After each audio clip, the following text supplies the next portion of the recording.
Morning and welcome to the first annual Franchise Activation Conference. My name is Alex Porter, CEO of Location 3 and LOCALACT.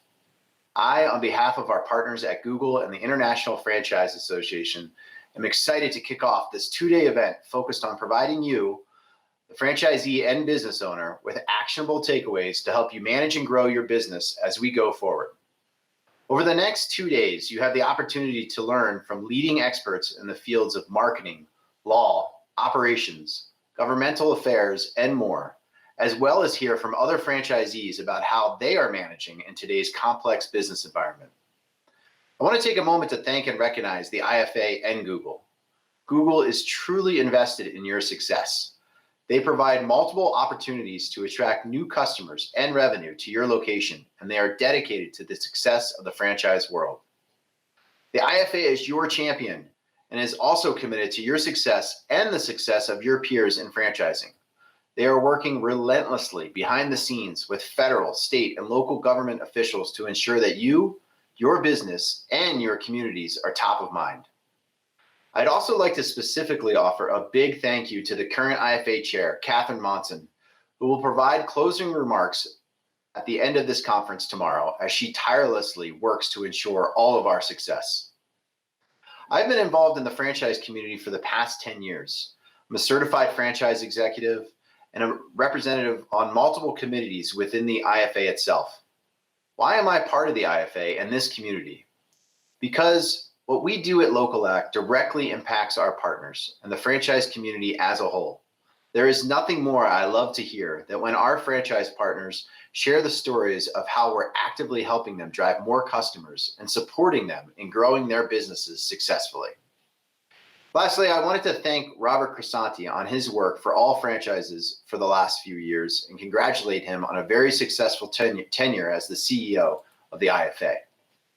We've dedicated our time over the past months to help put this event on for you because the heart of the IFA and the franchise community is you, the individual owner.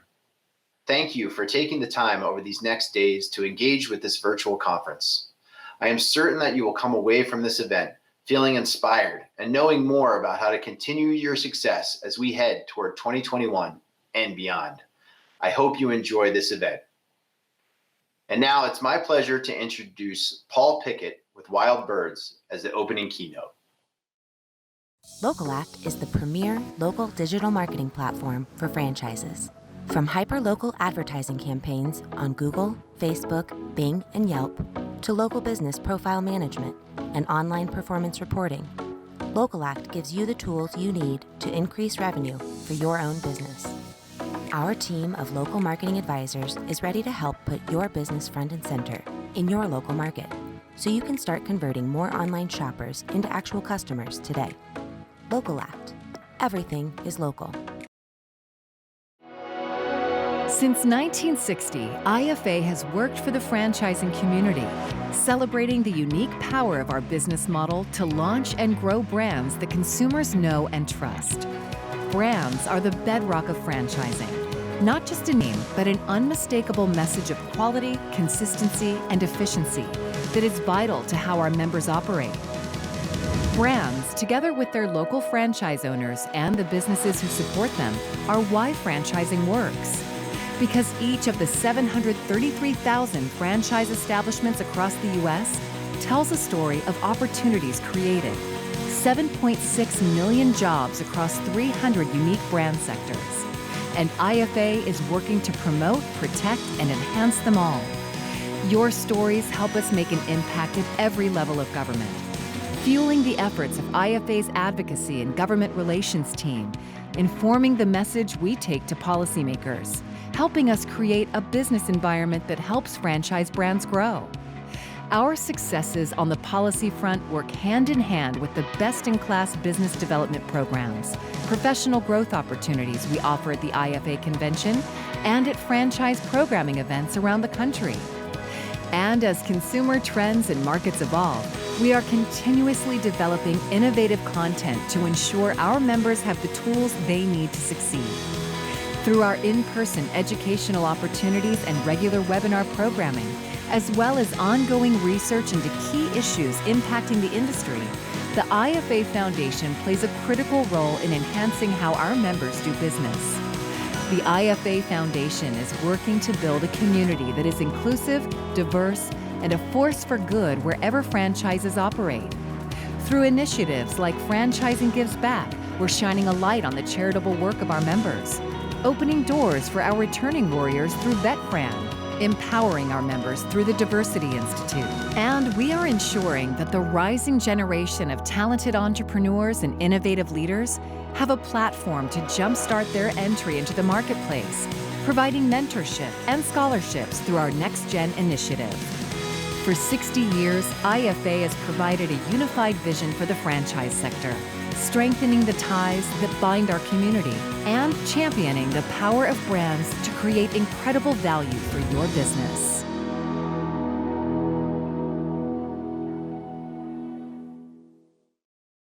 Location 3 is the preferred digital partner of franchise brands, helping the world's most recognizable multi-location businesses drive increases in customers, brand awareness, and revenue since 1999.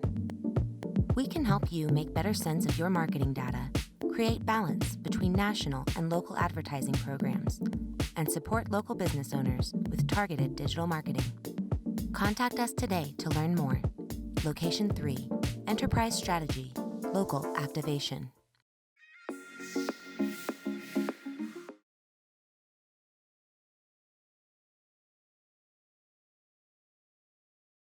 Thank you so much, Alex. I am so honored and thrilled to be here with all of you at the Franchise Activation Conference. Two of my favorite things in life are self-employment and getting things done. And that's exactly what this groundbreaking conference is all about. It's about being bold, being strong, taking control of your own destiny, and doing what it takes to make your dreams come true. It's about pushing yourself and your brand, and as the title of the conference states, activate. I've always been attracted to self-employment, like a moth to a flame. My father was self-employed. I'm married to a serial entrepreneur. I've owned my own businesses in the past, and I've spent the past 31 and a half years helping people just like you make their dreams of owning their own businesses a reality as the Chief Development Officer with Wild Birds Unlimited. And also, like you, I'm a huge fan of the franchise model. Making the choice to join a proven system of best practices, tested success models, and joining a community of others doing the same thing in their own but different markets, whether that system is selling backyard bird feeding products or a quick service restaurant or a healthcare system, is so wise. And all of you have made that decision. Tapping into the collective knowledge of a community of others who are traveling down the same path with the same core values and mission makes that journey so much easier, and the roadmap to success is so much clearer.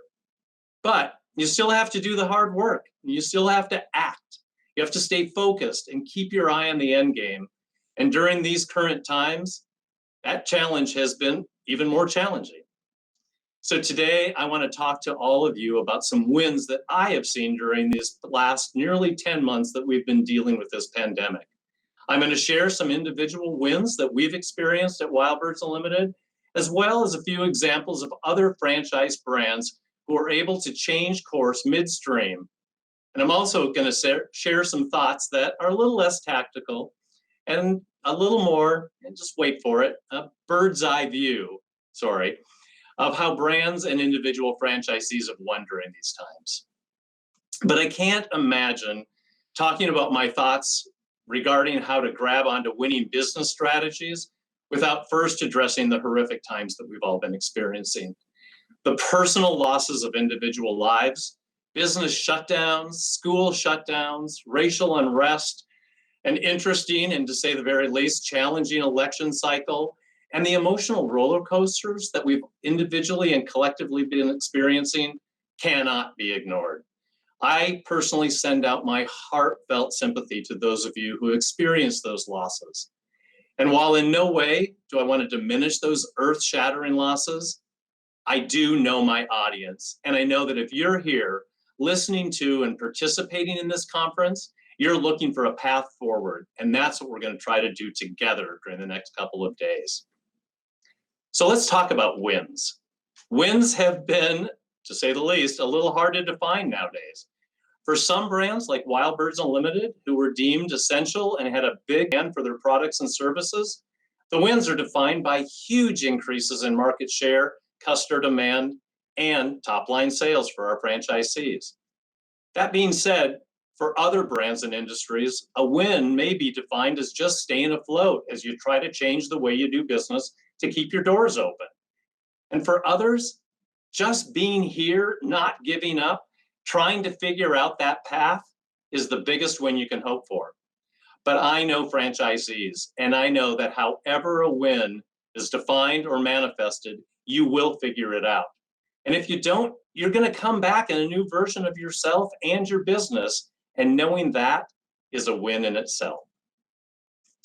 So one of the biggest wins that I've seen overall during these times is overall optimism. One of the key characteristics of a successful small business owner is that optimistic attitude. You all know the saying that every cloud has a silver lining.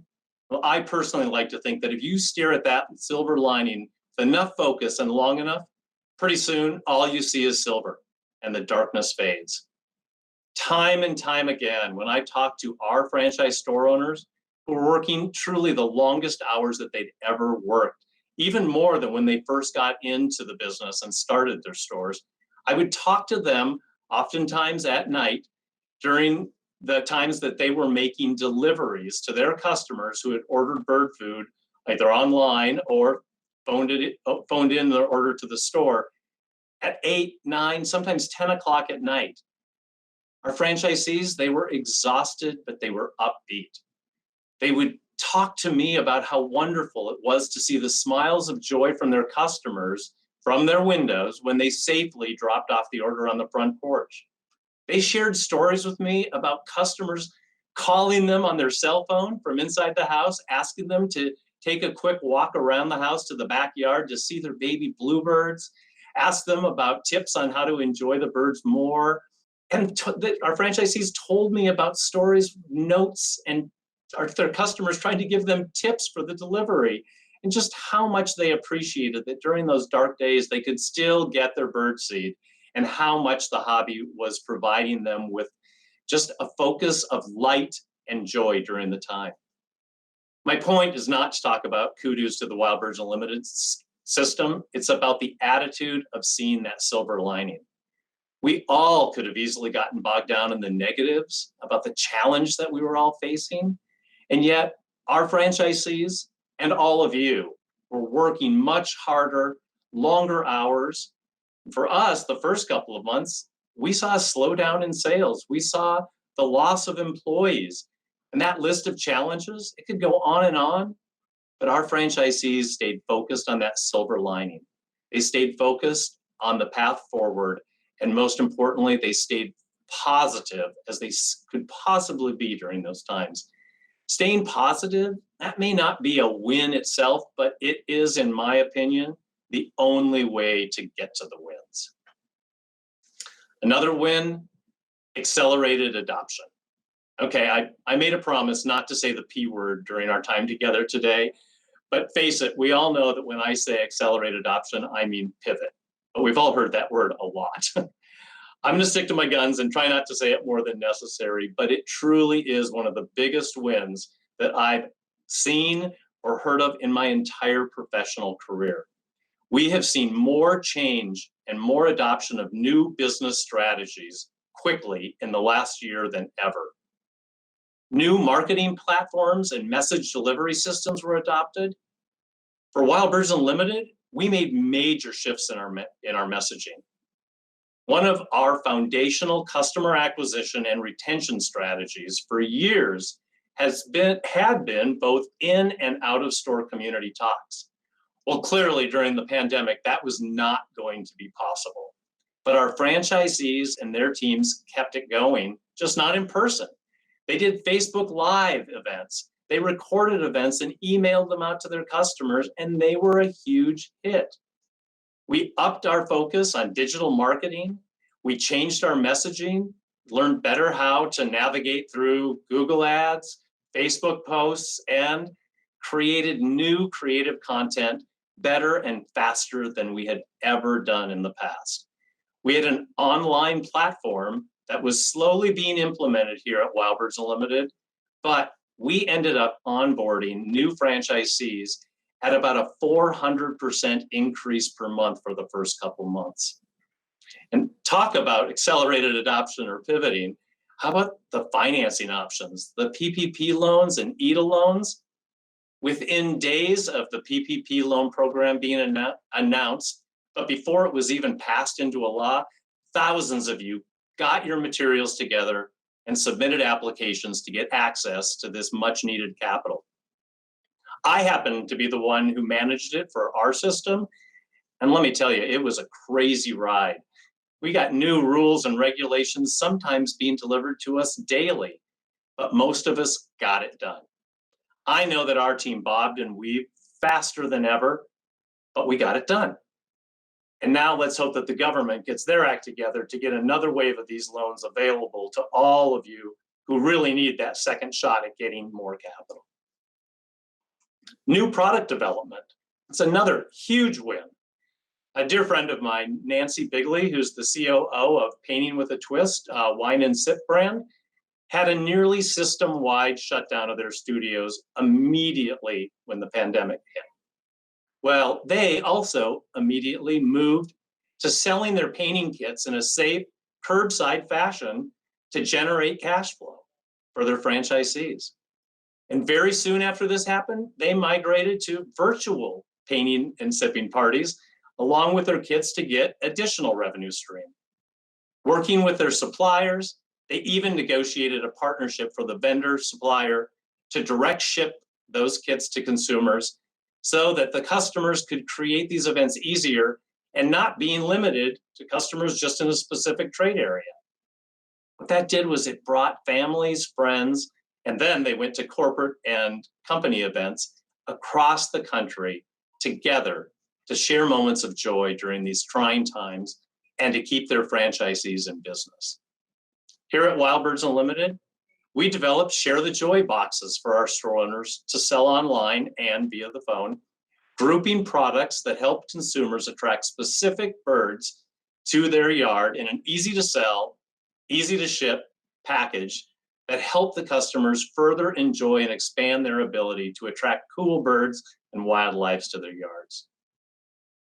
Another great example is how about all the restaurants who were completely shut down, but moved to start small farmers markets in their parking lots to fulfill the needs and demands of their customer base, use that inventory they had on hand, and provided needed income for themselves and their teams in a new, safe way. Or those that migrated 100% to drive-through and delivery models. And now we're even hearing stories of brands who are moving to pop-up restaurants. New products, new ways of delivery.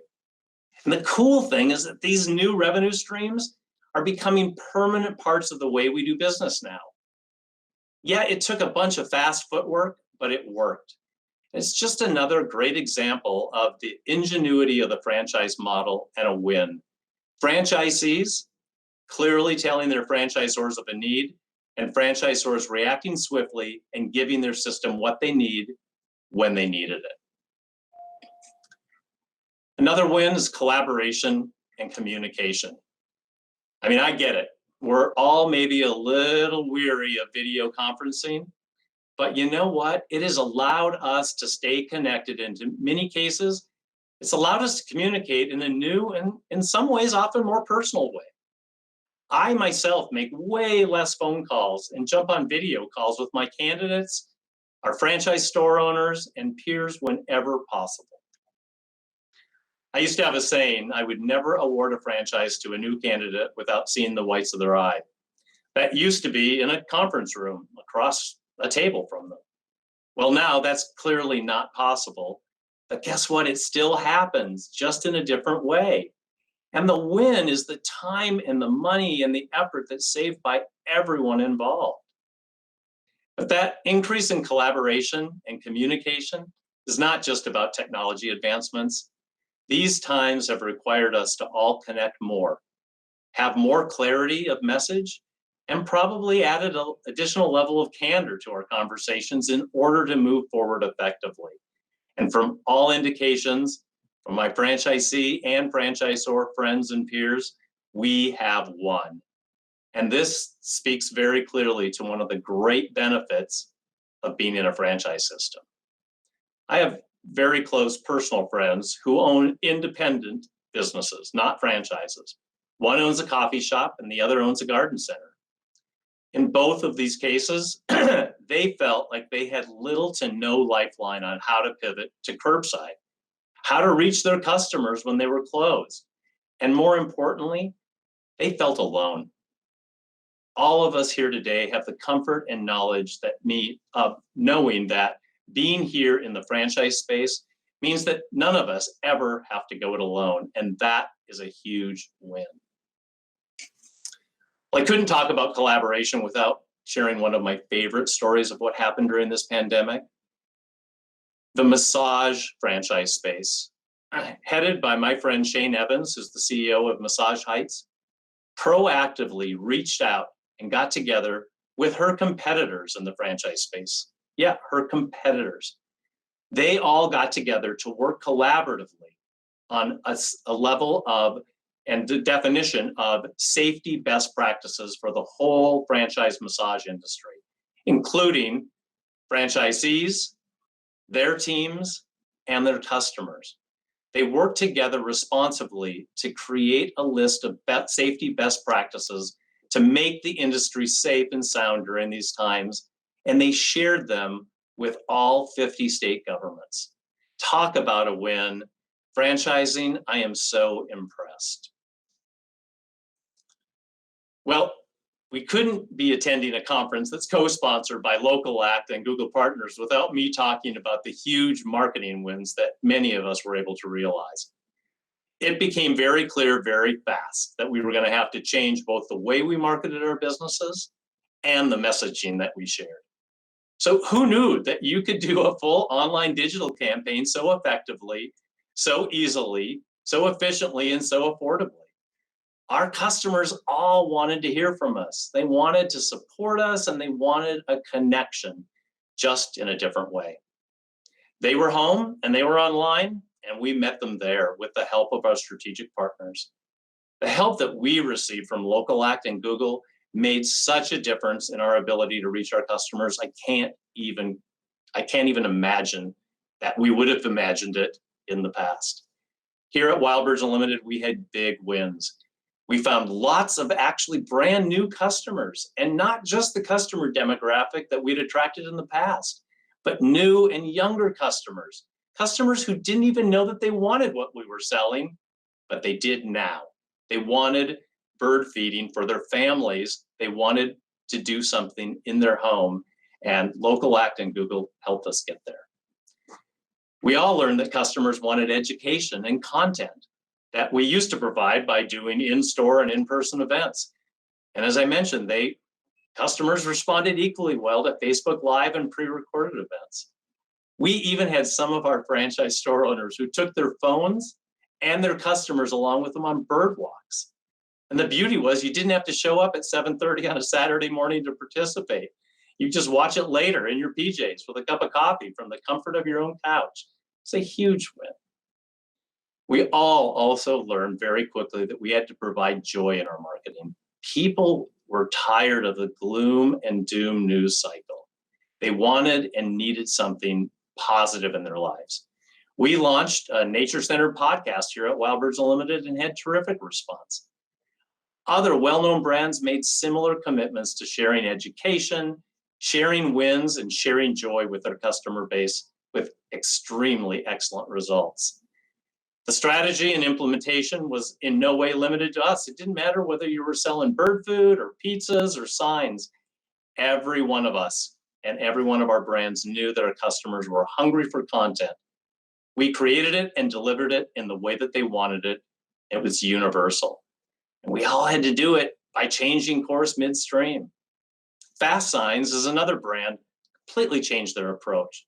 They had a whole series of television ads ready to launch when all of this hit, and they were all done externally. They knew that they had to change it up bring it inside, speak from the heart, and to focus on new product offerings, including signs and collateral that were very important for all of us, for our businesses as it related to COVID. They saw the need, they saw the approach that they needed to take, and they got it done, giving their system the creative tools that they needed when they needed. So we won. It took some time, it took energy to figure it all out. And it happened, but it happened so fast. I'm personally of the opinion it's going to change the way we market our services and products forever, or at least until something else happens that we have to respond to. But we have the comfort and knowledge of knowing that we can make those changes, make it happen, and make it happen fast. And that is a huge win. Another big win is we were able to meet our customers where they were. I've alluded to it a number of times already, but I think it's important to call out that one of the biggest wins that many of us realized was that ability to find out where our customers were and go there for them. We at Wildbirds Unlimited migrated to online sales and curbside pickup so quickly to make your head spin. Another great example is Bright Star Home Healthcare, led by Shelley's son and her team. One of the biggest hurdles that she and her team and franchisees had to deal with was the fact that while the customers wanted and needed in-home healthcare, they were afraid to have their caregivers come into their homes. Bright Star leapt to the challenge and made the decision to go ahead and pay for the PPE, the personal protective equipment, for their customers so they could continue to provide that in-home healthcare in an efficient fashion and to ease the mind of their consumers. Additionally, Bright Star made that PPE equipment available to other franchise brands at no additional costs, meeting both their customers and the franchise space where they were and when they needed it. As a business model, franchisees, franchisors, and our suppliers worked together to identify what was needed during this pandemic, figure out the best way to fill those needs, and fill them in the way the customers wanted. It was another huge win. We have all experienced so many wins that we need to celebrate that we've come through some of the challenges we've already faced this year. And I know we're going to meet any new challenges that we face head on with optimism, with an ability to pivot and adopt changes quickly, develop additional products and services to meet our customers and our needs, to collaborate and communicate effectively and find those marketing wins, meeting our customers where they are. There's a quote that I love from a Greek poet named Dinos Christianopoulos. It translates from Greek into English to, "They tried to bury us. They didn't know that we were seeds." 2020 has been a bit of a bear, to say the least, but we are never going to give up. We will win. And even if those wins are not immediately realized, we will rebound and we will thrive. We are franchising. We are bold and we are strong. So once again, welcome to this amazing event, the first ever conference designed just for franchisees. I want to thank LOCALACT, Google Partners, and the International Franchise Association for co-producing this event. And I'm so excited to be attending the content-rich sessions that we have in store for you over the next 2 days. So thank you for attending, and remember, keep pushing yourself, keep pushing your brand, and keep activating. It's the fastest path to success and to winning. Thank you very much. LOCALACT is the premier local digital marketing platform for franchises. From hyper-local advertising campaigns on Google, Facebook, Bing, and Yelp, to local business profile management and online performance reporting, LOCALACT gives you the tools you need to increase revenue for your own business. Our team of local marketing advisors is ready to help put your business front and center in your local market, so you can start converting more online shoppers into actual customers today. LOCALACT. Everything is local. Since 1960, IFA has worked for the franchising community, celebrating the unique power of our business model to launch and grow brands that consumers know and trust. Brands are the bedrock of franchising. Not just a name, but an unmistakable message of quality, consistency, and efficiency that is vital to how our members operate. Brands, together with their local franchise owners and the businesses who support them, are why franchising works. Because each of the 733,000 franchise establishments across the U.S. tells a story of opportunities created, 7.6 million jobs across 300 unique brand sectors. And IFA is working to promote, protect, and enhance them all. Your stories help us make an impact at every level of government, fueling the efforts of IFA's advocacy and government relations team, informing the message we take to policymakers, helping us create a business environment that helps franchise brands grow. Our successes on the policy front work hand in hand with the best-in-class business development programs, professional growth opportunities we offer at the IFA convention, and at franchise programming events around the country. And as consumer trends and markets evolve, we are continuously developing innovative content to ensure our members have the tools they need to succeed. Through our in-person educational opportunities and regular webinar programming, as well as ongoing research into key issues impacting the industry, the IFA Foundation plays a critical role in enhancing how our members do business. The IFA Foundation is working to build a community that is inclusive, diverse, and a force for good wherever franchises operate. Through initiatives like Franchising Gives Back, we're shining a light on the charitable work of our members, opening doors for our returning warriors through BetFran, empowering our members through the Diversity Institute. And we are ensuring that the rising generation of talented entrepreneurs and innovative leaders have a platform to jumpstart their entry into the marketplace, providing mentorship and scholarships through our Next Gen initiative. For 60 years, IFA has provided a unified vision for the franchise sector, strengthening the ties that bind our community and championing the power of brands to create incredible value for your business.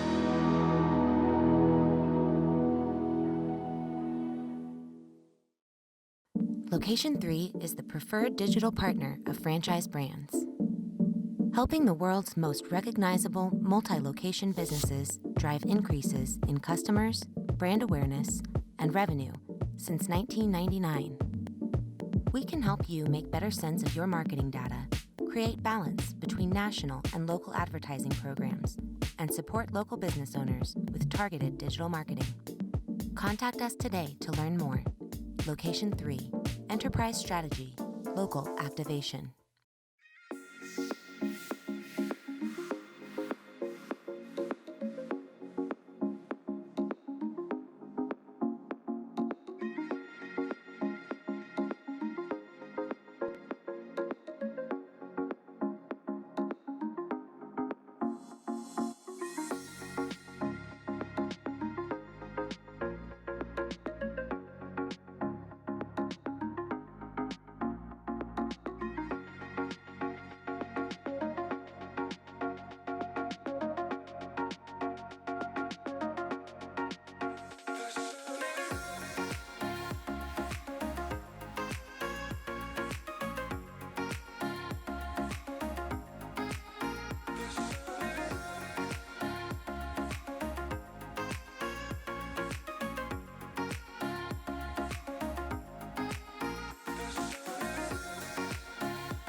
Hi, everyone. Thank you so much for joining us today.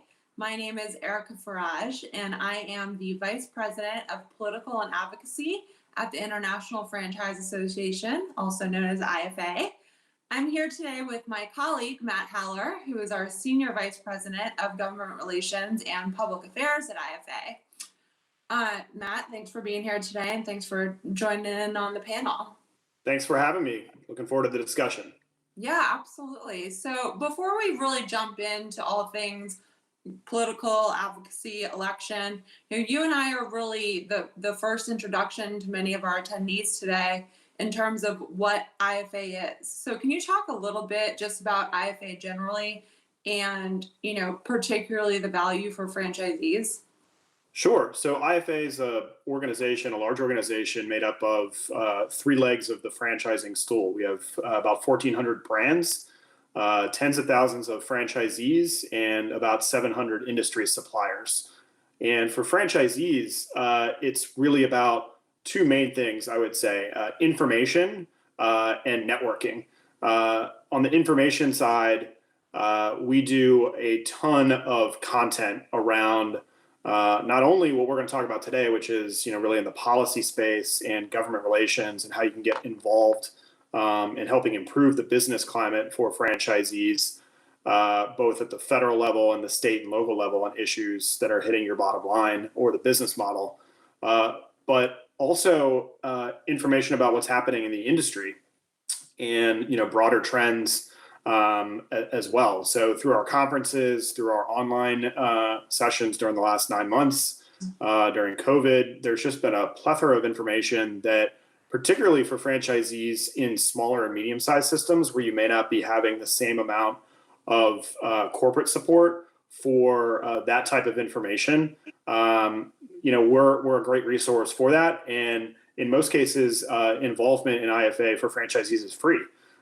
Because your brand that you're associated with is likely a member. And so by virtue of that, your membership in IFA is part of that membership fee and access to that information.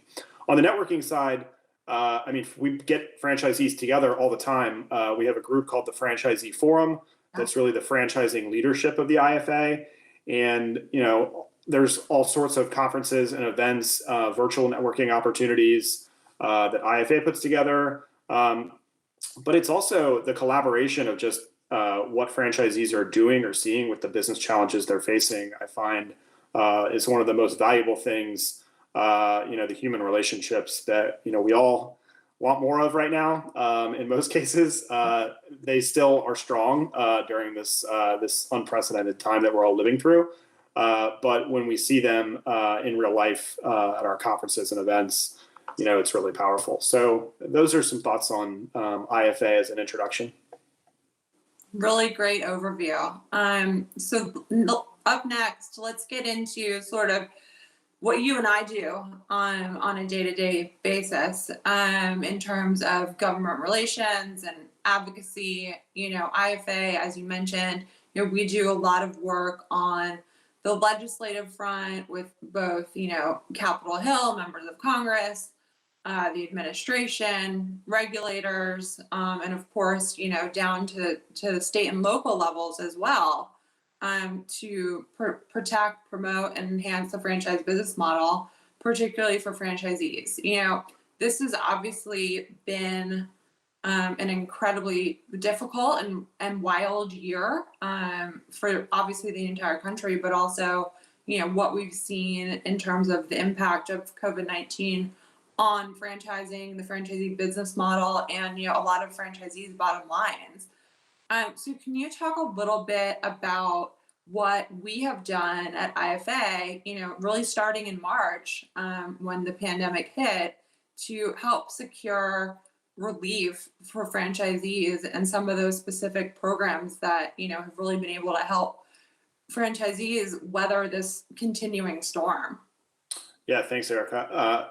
So the first thing we did is, I touched on it in my first answer, is, we wanted to listen because we wanted to make sure we understood, exactly what our membership was going to need and small businesses and, franchisees were going to need. So it was very apparent that the biggest challenge was going to be liquidity. Businesses were going to be forced to close. There were going to be no customers or very few customers in most cases for, an extended period of time.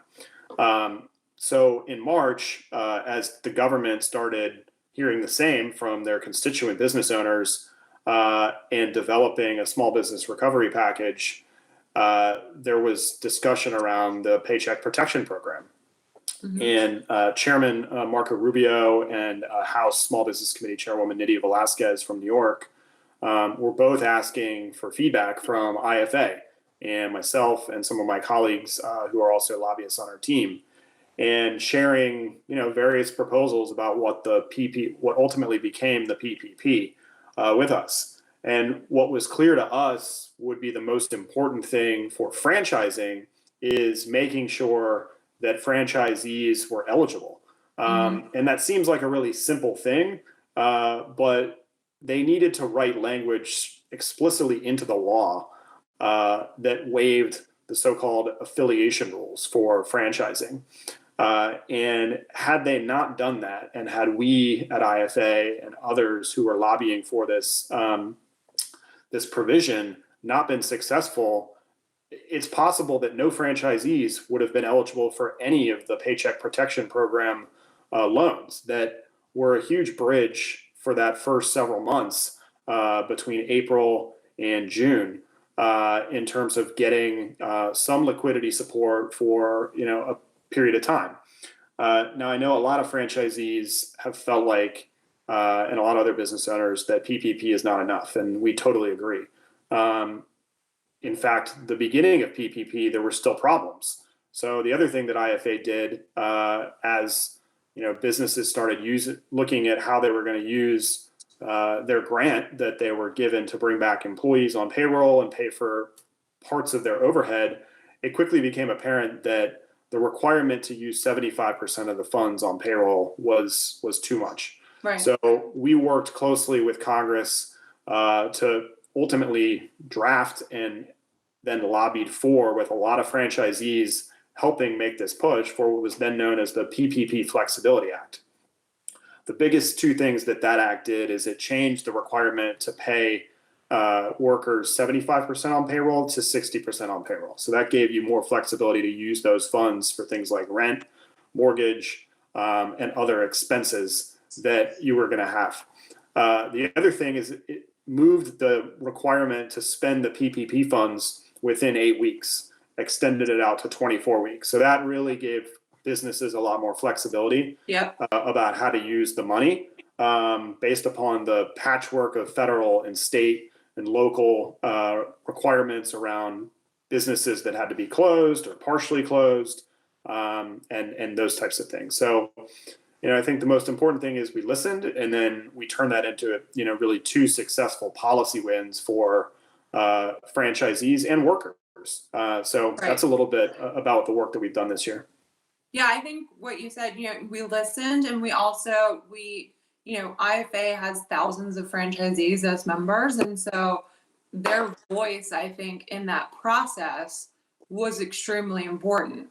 When PPP originally passed, obviously, back in March with the CARES Act, but particularly as it related to PPP flexibility, we heard from a ton of franchisees that the original program just wasn't going to work. It wasn't enough, and it didn't do enough for their businesses and their employees. And so, franchisees really were helpful, I think, to us in the advocacy and the lobbying work that we did in talking to members of Congress, because they were able to tell their stories about what was happening in their businesses. A lot of them, were closed for, March until June. And so they really needed that flexibility and that extended amount of time.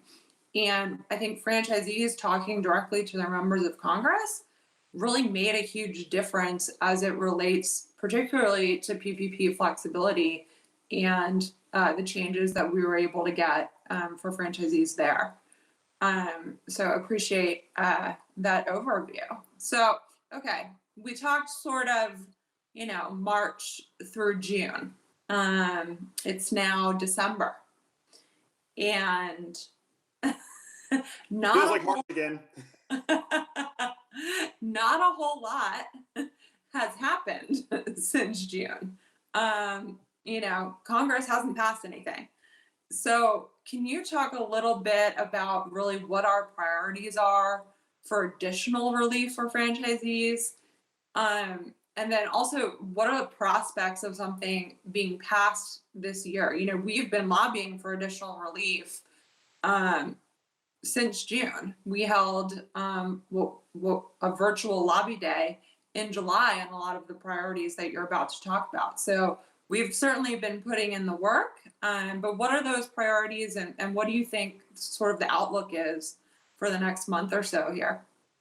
Yeah, I'll start with the good news. I do feel more optimistic today than I felt in a little while about the prospects of something happening before the end of the year for COVID relief. And the three priorities that IFA has are, number one, a second draw on a PPP loan for businesses that have seen a revenue decline of 25% or greater compared to a similar period of time in 2019.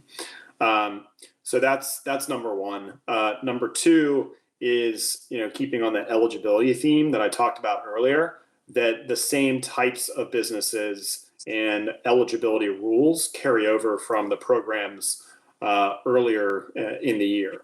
And there's been a bit of a brouhaha taking place between IFA and some groups advocating for independent businesses. And I would actually like to put that independent in quotes, air quotes, because franchisees are independent businesses, although we are often not thought of as independent businesses. Sure. And some, I think all the franchisees listening would call themselves I would agree. And some, have been out for their own relief pot of money that would be ineligible for franchisees in the restaurant sector, particularly.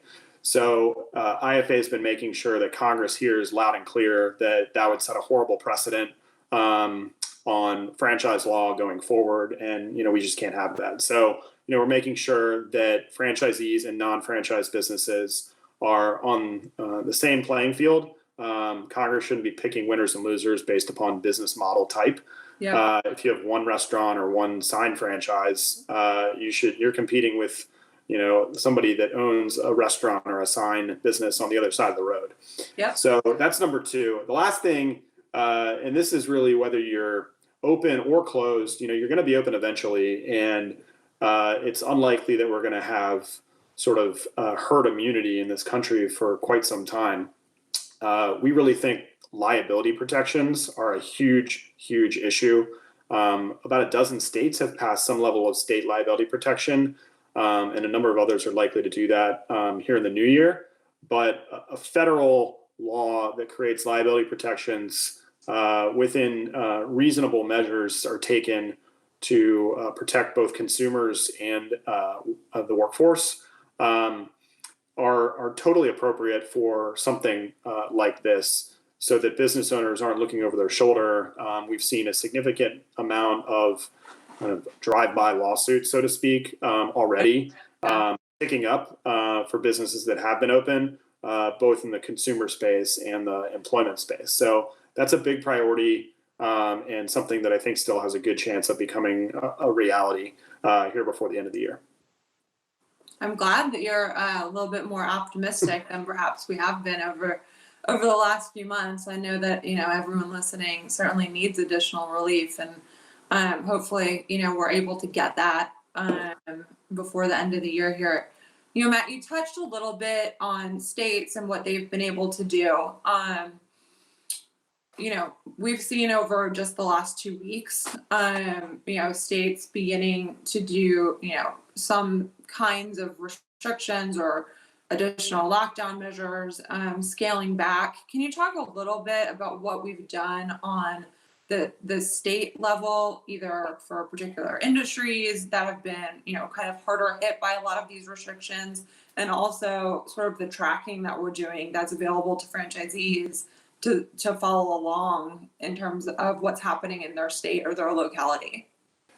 Yeah, IFA has really helped open the doors with lots of CEOs and franchisees in states, some who operate in multiple states, with governor's offices and mayor's offices to help the conversation, help those policymakers understand, hey, here are the steps that my business, or in a lot of cases, we've been putting together little mini coalitions of, salon owners or gym owners or, other sectors who are put into a category or a phased reopening where, they just feel like it's not appropriate. And so our state lobbying team has really been very active in really facilitating those conversations and, getting a business owner who might be getting the cold shoulder from sort of the person at the front desk into, somebody that's really a political decision maker at a high level, and making sure that they have an audience that can make their case.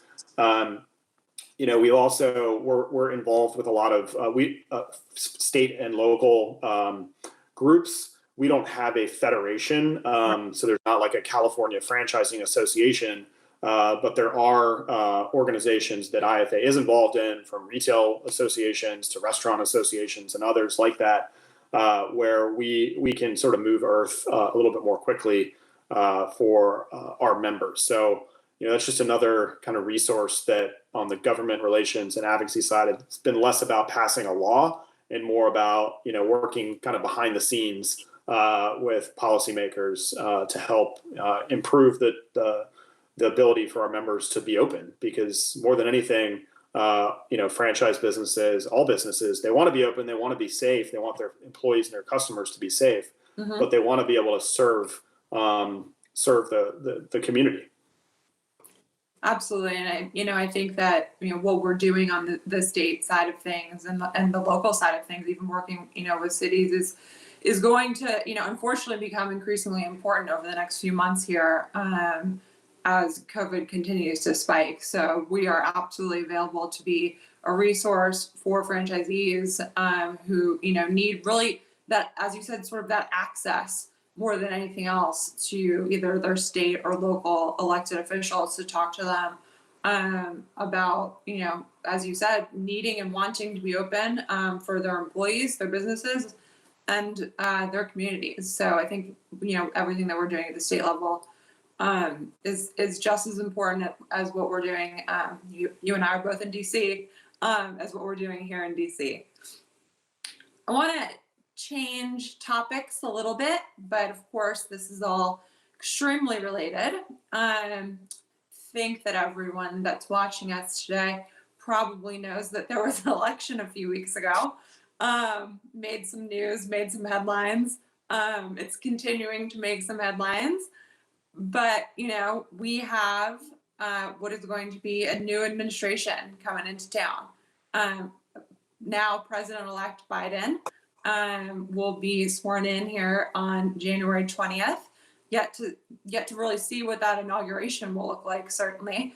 But what do you think are some of both the challenges and the opportunities that a Biden administration, a new Democratic administration, brings for the franchise community in general?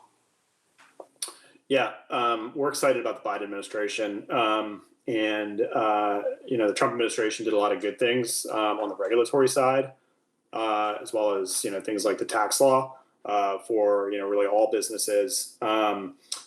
Obviously, it was a bit of a disruption in terms of the way Washington has traditionally worked. So that's probably an understatement. I think so. Biden administration will be, much more of a return to kind of the way things have traditionally been done around here. So there's some comfort in that for people that are, professionals in this town. But look, I think there's a lot more that we agree with the Biden administration on than disagree.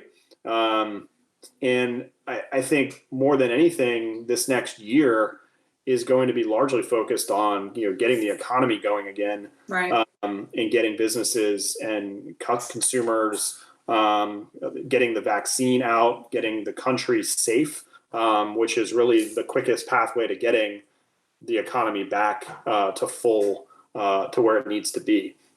And we think in franchising, we're a huge part of that. Franchising, it always does better coming out of recessions than non-franchise businesses. right. And, we're already starting to see some of those same trends in certain sectors of our business model. We're also starting to see the inordinate number of people who have lost their jobs in corporate America look to the franchise sector as a way to have a second career. Inquiries of franchise sales are 30% higher than at the same time last year. So those are all good things and ways that we're communicating to the Biden transition team that, hey, we're on the same team here. We need to be understood as a business model and what franchising can do for the economy. And one of our key principles to them is do no harm. So right out of the gates, they're going to be pushed aggressively by organized labor, right, and looking to change certain rules and regulations that the Trump administration relaxed, particularly the joint employer rule. We're communicating now that do no harm out of the gates. Secondly, we're really communicating a lot of the COVID relief priorities I touched on earlier, and making sure that with this change of administration, that franchising remains eligible for these relief programs, that they've been successful, and they should be continued. And then the third area, franchising is incredibly diverse, both in the types of businesses that use the franchise model, but also in who franchisees are. We have a higher percentage of minority-owned businesses. 30.8% of franchises are minority-owned, compared to around 18% of non-franchise businesses. And one of the Biden administration's biggest priorities is addressing the racial wealth gap that exists in this country. So we see franchising as a key player in that. When you own a franchise, you have a greater chance of success than a non-franchise in being open for more than 5 years, according to research. And so franchising can help communities of color create wealth, and that's a great thing. And there are some policies that we think, not just related to COVID relief, but long-term we support, that we think the Biden administration should consider. So those are some areas where we agree, some that we are going to have some disagreement, but we're optimistic that the business of governing is often more challenging than the business of campaigning. And there are a lot of things that are said during the campaign that oftentimes don't become part of how you govern. And, we're not taking anything for granted, and we're prepared to fight where we need to fight and defend the business model. But we do think there's a lot of areas for agreement too. Yeah, I mean, I think, we've talked in the past at IFA, we'll work with whoever's in office, because what our job is to protect the franchise business model. So whether that's a Republican administration or a Democratic administration, and the same thing, on Capitol Hill in the state, we just want to work on behalf of franchising and franchisees. So just keeping on the election front for a second, the other news really in terms of this election is that control of the Senate is still up for grabs in the state of Georgia, with 2 runoffs happening there on January 5th. So can you just talk quickly about what's happening in Georgia and sort of what's at stake there?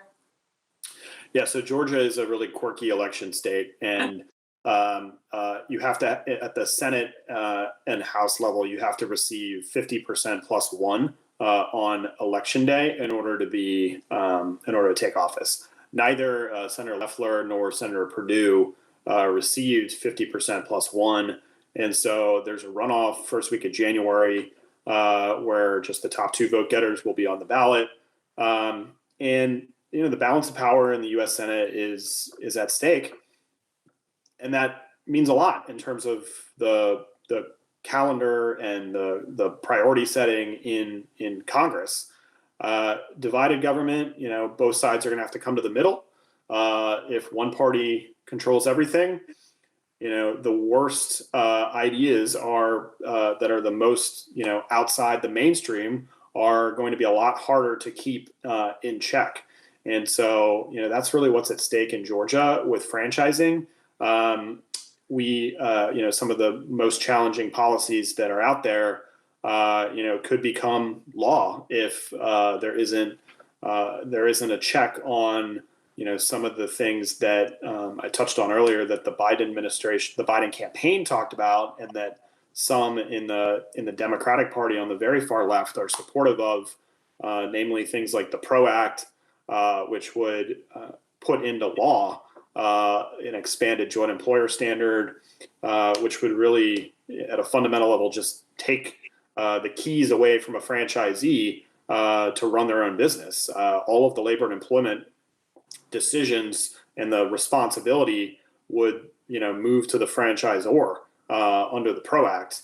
And so it's really a policy change that would be destructive to the franchise business model, and do it in a statutory way, which would be much more permanent than what was done during the Obama administration, which was more on the regulatory and with court decisions level. So, Georgia is really important to watch. And like I said, balance of power and the ability to control really the entire agenda for Washington will be in the hands of one party if Republicans lose both seats in the state of Georgia. Yeah, no shortage of things happening and changing here in DC and in the States. We're gonna flip the script now, though. All right, my turn to ask Erica questions. You got it. So we talked a lot about the federal level and what we've done, but you haven't really talked about how. And by no means is it me and Erica getting all this work done on behalf of the franchise industry. So talk about the Franchise Action Network and what it is and how it helps us mobilize to achieve our goals. Absolutely. So thank you, Matt, for asking me a question. So the Franchise Action Network is really, sort of a subsidiary, I guess, of IFA. We call it FAN for short, and all of our advocates within FAN are our fans. And, it's a network, a grassroots network of now over 90,000 franchise advocates. That number is extremely important. We've seen the Franchise Action Network grow by 30,000 members over the last 8 to 9 months during COVID. And what that growth has shown is that particularly franchisees want to be part of the process, want to make their voices heard. And what the Franchise Action Network really is a really simple and easy way for franchisees to be able to be part of that process. If you text the word FAN to 52886, again, that's FAN to 52886, you can sign up for the Franchise Action Network. You'll immediately get into our database. You will receive alerts when there's something like potentially a new bill on the House or Senate floor in terms of additional relief. You'll receive alerts to contact your members of Congress, to contact your state and local officials. It really is just a way for us to empower franchisees to be part of the conversation and be an advocate on behalf of all of your businesses, your families, your employees, and your communities. It's really the way to make the franchising's voice heard, both on Capitol Hill and in all of the state capitals. So we're excited about the growth and the fact that franchisees really do want to make their voices heard, particularly at this really critical time for all of your businesses. And we want to make it as easy as possible for all of you to do that. So talk about the virtual world and how franchisees can get involved, during these times, which are likely to continue for the foreseeable future. Yeah. So, advocacy, and when what we sort of talk about in terms of traditional advocacy has been flipped upside down for all intents and purposes this year. Where we used to have a fly-in, right, where franchisees from across the country would come to Capitol Hill once a year to lobby their members of Congress. That's obviously not happening. We would do the same in a lot of states where, if we had a proactive piece of legislation that we wanted to lobby on or have to play defense, we would, get a group of franchisees together. Everyone would fly to Sacramento and, talk to their state legislators, excuse me. That's obviously not possible right now, and it's not going to be possible for quite some time, as you said, until there's herd immunity and most of the country is vaccinated. But in some ways, participation on the advocacy side is actually even easier, because we can do everything sort of with a click of a button. A lot of the advocacy that we've done this year is people, sending hundreds of thousands of emails to their legislators via, the alerts that we're sending out. People making just phone calls to their members of Congress offices. We actually held, instead of an in-person Franchise Action Network annual meeting, we held a virtual one this year where IFA members, franchisees, just got on the phone with their members of Congress and, had really open and honest conversations about what they needed to see in terms of additional relief. We've also started a town hall program.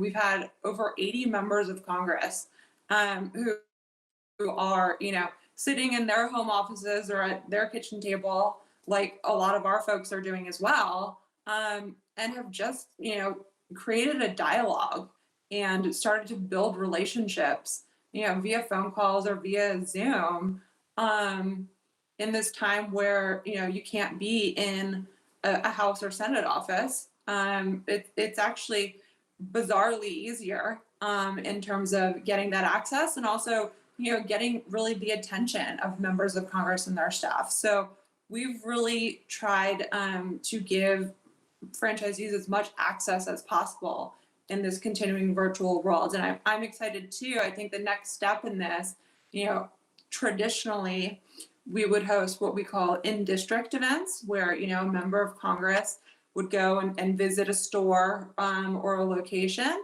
And I think, looking towards next year, since that won't be possible, but we still want to create relationships, we're going to start doing virtual store tours where, a business owner's on Zoom and so is the member of Congress, and they, show them around their location, meet their employees, and talk about issues that are important to them. So really, it's just continuing to create those relationships, even if it's not in person.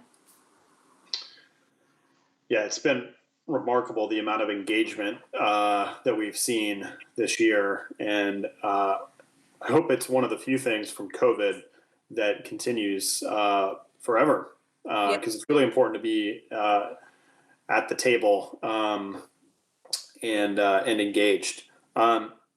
Erica, in our last couple minutes here, we've seen a lot of talk in the country this year about race issues for good reason, and we've put a renewed focus on that at the IFA.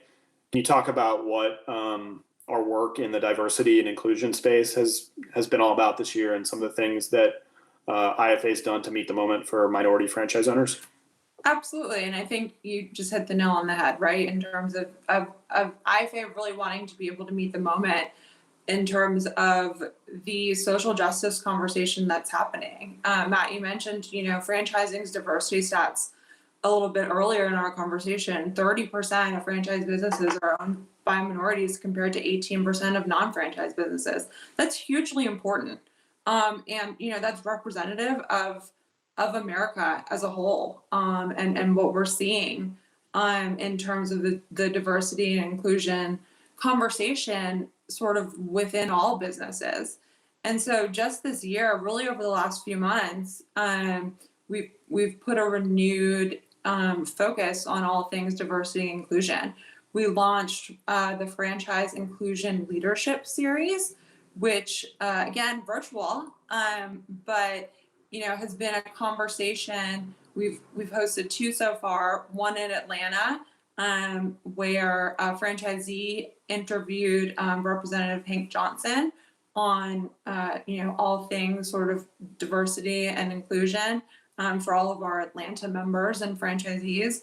We hosted a virtual event in Philadelphia with local elected officials and the chair of McDonald's Black Franchise Owners Council for all of our Philadelphia members. And we're going to look to keep building out those series with, different members of Congress, local elected officials, really just talking about, Matt, you mentioned earlier too, how minorities are really creating wealth, creating good jobs, creating a ladder to success via franchising in all of these states and localities. And, just last week, we actually partnered up with the Hill newspaper, which is the DC publication, to sponsor a diversity and inclusion summit where we had fantastic speakers, Carolyn Thurston, who's the CEO and founder of Wisdom Senior Care, Claudio San Pedro, who is the CEO of Sonic, Ursa Jackson, who's the head of our Diversity Institute, which is sits in IFA's foundation, and Danielle Halpern, who's a great minority franchisee down in Atlanta, to get in front of new audiences, DC policymakers, academics, members of Congress and their staff, to really talk about what franchising is all about, and also the impact that minorities have within the franchise community. So that will certainly continue, particularly as we look to partner with the Biden administration in terms of what their focus is on diversity and inclusion. But it's been an exciting new program, and I think that our membership sees that as well. And certainly minority franchisees are looking for a place, I think, to get involved. Thanks, Erica. Yeah, it's something we're really proud of, and I think you'll see a lot more of it in the coming year. So it looks like that's all the time we've got for today's conversation, but I want to thank Erica for leading the first part of the discussion, who's our VP of Political Affairs and Grassroots Advocacy, and for myself, Matt, who leads our government relations team and lobbying efforts. Really just appreciate the time and the partnership, and look forward to having more franchisees involved in the IFA in the coming days, weeks, and years. Thanks, everybody. Thanks. LOCALACT is the premier local digital marketing platform for franchises. From hyper-local advertising campaigns on Google, Facebook, Bing, and Yelp, to local business profile management and online performance reporting, LOCALACT gives you the tools you need to increase revenue for your own business. Our team of local marketing advisors is ready to help put your business front and center in your local market, so you can start converting more online shoppers into actual customers today. LOCALACT. Everything is local. Since 1960, IFA has worked for the franchising community, celebrating the unique power of our business model to launch and grow brands that consumers know and trust. Brands are the bedrock of franchising, not just a name, but an unmistakable message of quality, consistency, and efficiency that is vital to how our members operate. Brands, together with their local franchise owners and the businesses who support them, are why franchising works. Because each of the 733,000 franchise establishments across the U.S. tells a story of opportunities created, 7.6 million jobs across 300 unique brand sectors. And IFA is working to promote, protect, and enhance them all. Your stories help us make an impact at every level of government, fueling the efforts of IFA's advocacy and government relations team, informing the message we take to policymakers, helping us create a business environment that helps franchise brands grow. Our successes on the policy front work hand in hand with the best-in-class business development programs, professional growth opportunities we offer at the IFA convention, and at franchise programming events around the country. And as consumer trends and markets evolve, we are continuously developing innovative content to ensure our members have the tools they need to succeed. Through our in-person educational opportunities and regular webinar programming, as well as ongoing research into key issues impacting the industry, the IFA Foundation plays a critical role in enhancing how our members do business. The IFA Foundation is working to build a community that is inclusive, diverse, and a force for good wherever franchises operate. Through initiatives like Franchising Gives Back, we're shining a light on the charitable work of our members, opening doors for our returning warriors through VetFran, empowering our members through the Diversity Institute. And we are ensuring that the rising generation of talented entrepreneurs and innovative leaders have a platform to jumpstart their entry into the marketplace, providing mentorship and scholarships through our Next Gen initiative. For 60 years, IFA has provided a unified vision for the franchise sector, strengthening the ties that bind our community and championing the power of brands to create incredible value for your business.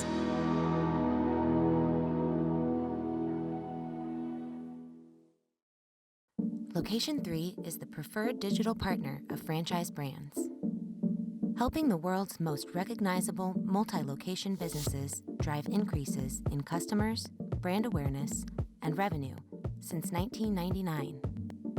We can help you make better sense of your marketing data, create balance between national and local advertising programs, and support local business owners with targeted digital marketing.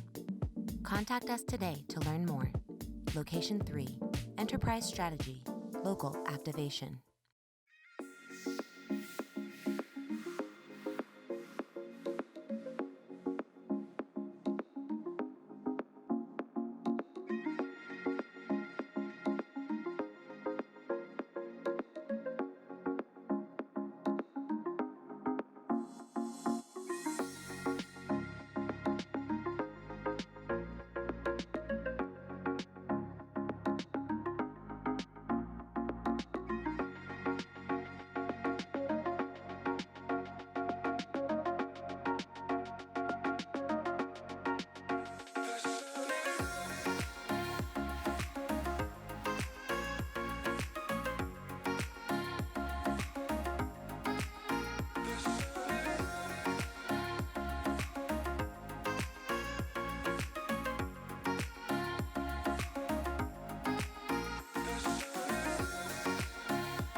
should have been there for you, and I wasn't. And I'm sorry for that.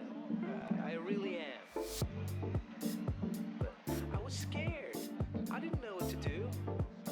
Who the knows what to do? Do you?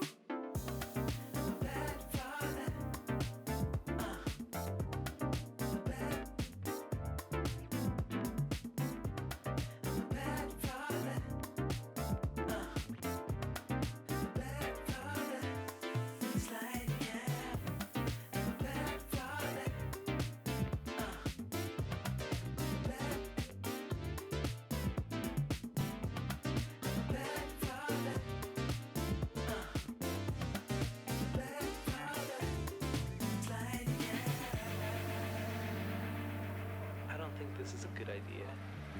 Maybe I should just go.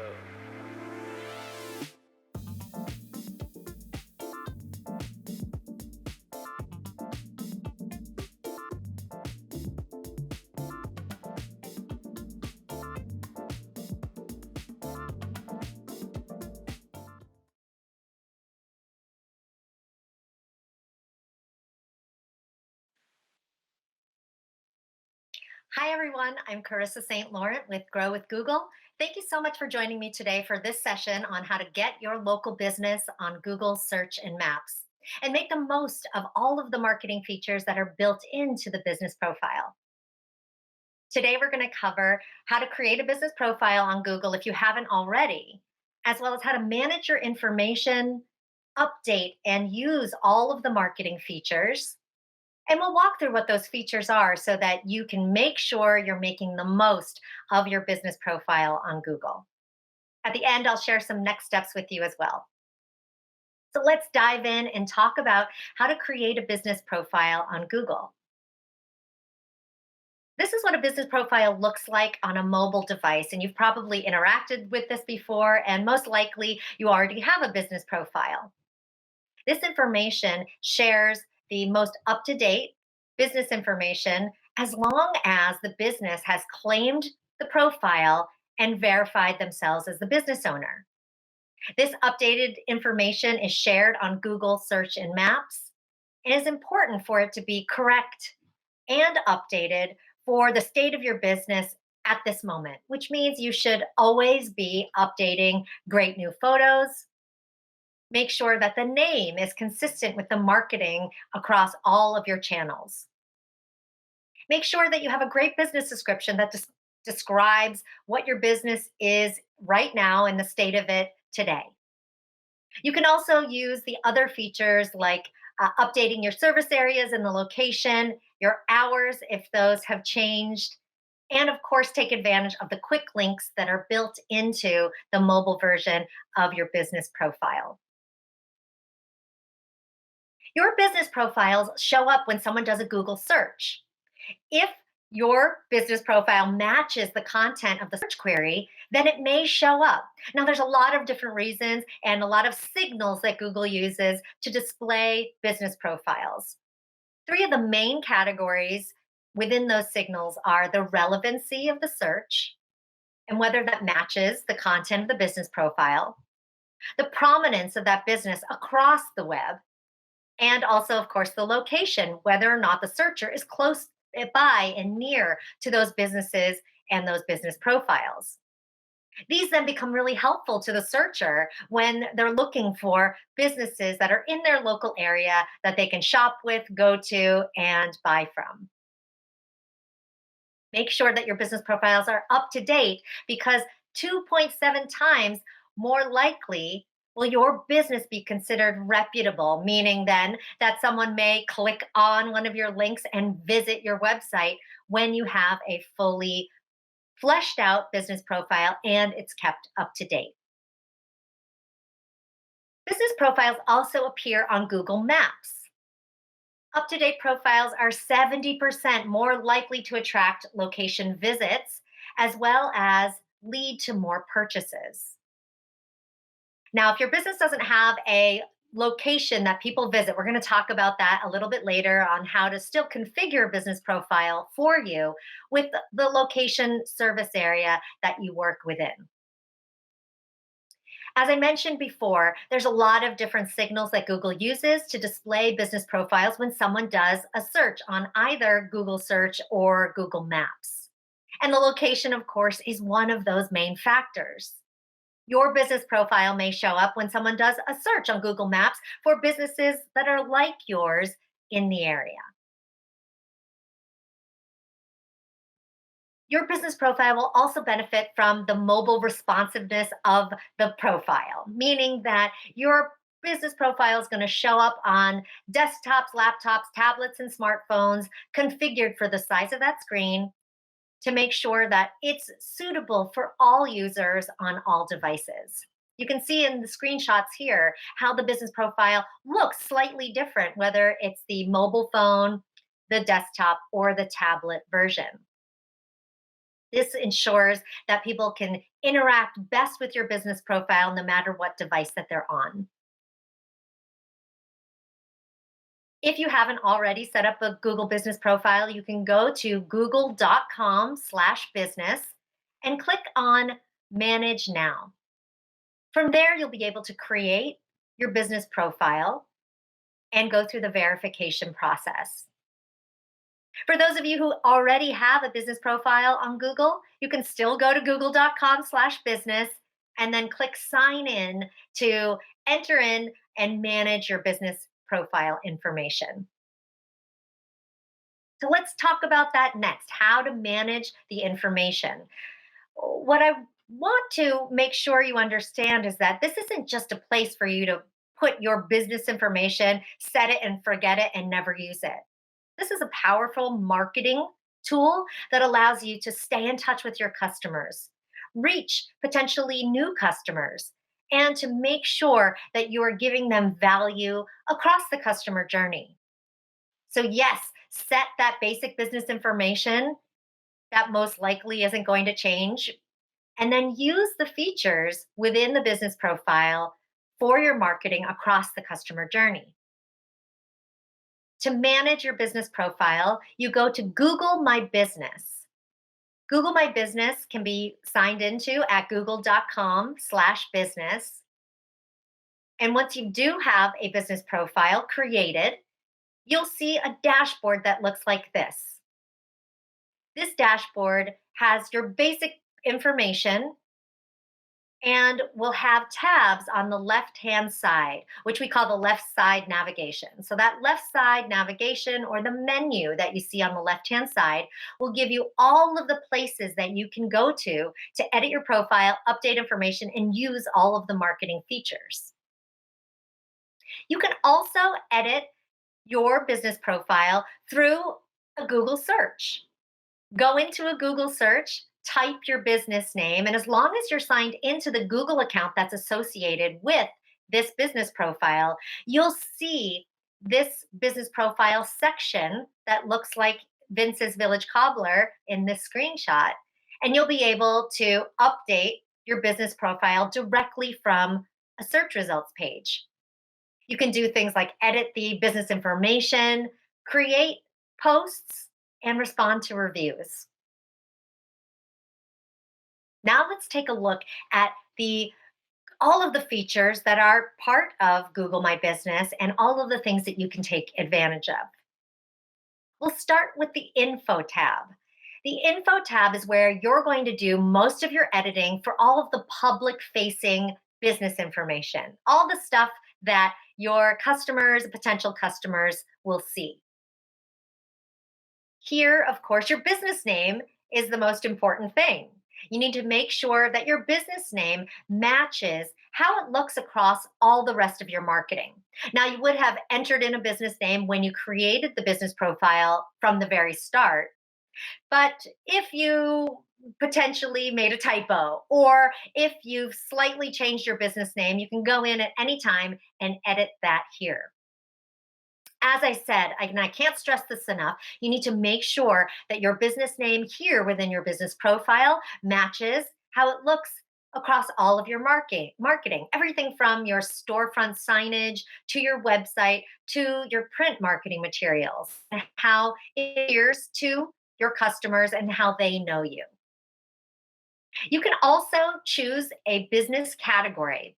Now, the category, what that does is bunches you together with other businesses that are also part of that business category. There are many to choose from, but not every single business type will show up here in the business category section. Choose the category that is closest to what your business does. Think about it this way. You want to choose a business category that would attract your target customers to you, even if it's not the exact thing that you do. You have the opportunity to add up to 9 additional categories that can give more color and nuance to your particular business. Within the Info tab, you can also manage your location as well as your service area. If you have a physical location that customers can visit, then you'll add your street address here, and it will show up as a pin on the map. Really handy for people looking for your business on Google Maps. But if you're the type of business like me, I work from home, as you can see, and I don't want people showing up to my front door because they know that this is my business address. You might also have a warehouse where you manufacture products, but you actually don't see customers there. If that's the case, then you won't put an address here in this area. You'll move to the next step of choosing the service area, and that will be the area that your business serves. In order to be eligible for a business profile in Google, you do need to serve or see your customers in your local service area. And you can choose those service areas through zip codes, city names, as well as other area designations. You also have the option, if you have a physical location that customers visit, to also choose a service area. An example could be that you have a restaurant and people come to dine in and eat there, but you also have a service area where you deliver takeout to. You can then have both the street address with a pin on the map as well as a service area shown on your business profile. It's so important to make sure that the hours of operation are kept up to date on your business profile. You can edit your hours of operation through the Info tab as well. And you can see in this screenshot, there's a button that you can toggle between open and closed for the days that you wish to show that you're open or closed, as well as then, of course, the opening and closing hours. You can add additional hours through the special hours feature that may indicate when you might be closed for an upcoming holiday. Or if you're a small business owner like me, maybe you have to be closed on a day that you're normally open because you've got to pick up your child from somewhere, or you have something that's come up and you need to be closed that day. The special hours feature will allow you to show upcoming dates where you're actually closed or the hours are different for that particular day while keeping the regular hours of operation showing. A new feature has been added recently to add in more hours.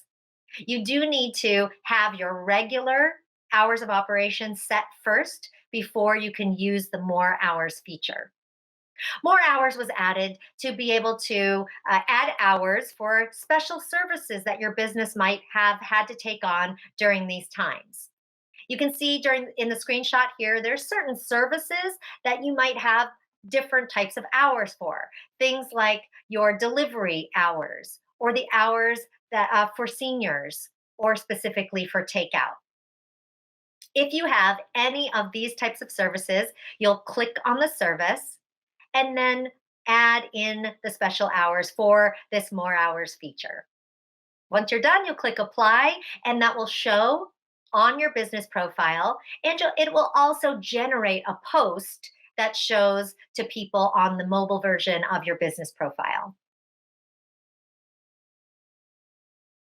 Through the Info tab, you can also create a short name and a short URL for your Google business profile. So what that looks like, instead of an ugly URL that has g.page / a bunch of different numbers and symbols and letters, it will be g.page / the short name that you choose. The short name can be up to 32 characters long. And you'll choose, hopefully, the name of your business to be the short name for your business profile. Once you create this, it'll also help you to promote reviews for your business on Google. And I'll talk about that a little bit later. You'll also want to, within the Info tab, manage the phone numbers and your website URL. You can add up to 3 different phone numbers to your business profile. Make sure that those numbers are either a mobile or a landline. It can't be a fax number. These phone numbers can be added, and like I said, up to 3, and can also be clicked on within your business profile to call you directly from the business profile. You'll also add a website URL here or update it if it changes within this section. Within the Info tab, you'll also have the ability to create or to choose from different attributes that will create a highlight section within your business profile. Attributes are going to be chosen for you based on your business category. So you may not have every option that you see on other business profiles, but you'll have certain options that are applicable to your business. Some of the attributes that have been added recently for certain identities are things like veteran-led or women-led businesses. You can choose or not choose these attributes to show up on your business profile in the highlights section. You may also want to choose an attribute that talks a bit more about your business, like the fact that you have wheelchair access or that you offer some type of takeout. All of those attributes will help you to stand out among your competitors or other businesses that are like yours. Within the info section, you can also create as well as update and edit the business description. Most likely you wrote a business description when you created the business profile, but it is a step that is really important to give people a bit more information about your business. You want to write up to 750 characters of what makes your business compelling, unique. Think about it in terms of a brand positioning statement or a mission statement that you would share with your customers to tell them who you are, what you do, who you serve, and how you do it better than anybody else. But this business description area could also be a great place for you to add in or update your customers with critical business information and changes that may be going on within your business. The first couple of lines show up on your business profile, so make sure that when you're writing your business description, you keep the most important information at the front. If you have a business that's not open yet, you can still create a business profile. When you're creating your business profile, you can choose an opening date in the future up to a year out. Make sure when you get to the verification process that you click on Verify Later and set this opening date before you actually go through the verification process. That way, you won't have a business profile showing up on Google before you actually are open. Now, this business profile will show up 90 days prior to the opening to get people excited about your business and to share information with people to hopefully build up business, build up excitement, and build up awareness of your brand before you're actually open. Within the info tab, you can also add an appointment link that gives people a link to where they could potentially schedule a class with you, schedule a consultation, or sign up for a reservation. If you use a third-party scheduling software like MindBody or Appointee, you can use your already existing appointment link URL, put it here, and then within your business profile, people can click on that link to sign up, make a reservation, and do whatever they can through that appointment. You can create a primary link as well as additional links But your primary link has to be something that they're able to sign up for, rather than a link that just may go to your menu or other type of information. For certain businesses in the health and beauty category or professional services, there's also a feature available within the bookings tab. So now we are out of the info tab and we're in a new tab that may be available for some business types. The bookings tab is connected to a program at Google called Reserve with Google. You can find out more information about that by going to or Googling Reserve with Google to see which scheduling software, which businesses are part of that program so that you can see whether or not this may be available to you. If it is available to you, you'll see this within that left side navigation and be able to add in a specialized link and integrate your bookings right directly within your business profile so that someone can then book directly from your business profile for an upcoming class or a reservation or appointment. Another feature of your business profile are the posts. The posts that you'll find within your business profile will be a separate tab within that left side navigation and will allow you to share timely information, news, updates, offers, product information with your customers and the people that see your business profile. Earlier, I mentioned the customer journey. There are many stages of the customer journey, and you never know people that are seeing your business profile what phase of the journey they're on. Maybe they're just becoming aware of you, or they already know about your business and they may want to do business with you. Or it could be an existing customer of yours that sees your business profile. You can use the post feature to send out marketing messages or updates, anything that you wish to anybody throughout that customer journey. This gives people more of a reason to pay attention to your business profile beyond just your learning about and getting your basic business information. Right now, there are some great COVID-19 posts and those types here and available for many business categories. And these posts are updated regularly. So check back into your business profile dashboard on a regular basis to see what new types of posts may be available to you. Your business profile will shine and be more effective if you add photos. Now, photos can be added throughout the lifetime of your business profile and should reflect your actual business, meaning these shouldn't be stock photos. These should be photos that you've taken and then you certainly have copyright to use. Photos that you can use within your business profile should represent what your business is all about, whether it's the location, photos of your product, photos of you with happy customers, or a logo like you see here in this example. 90% of customers are more likely to visit a business from the business profile when they see photos.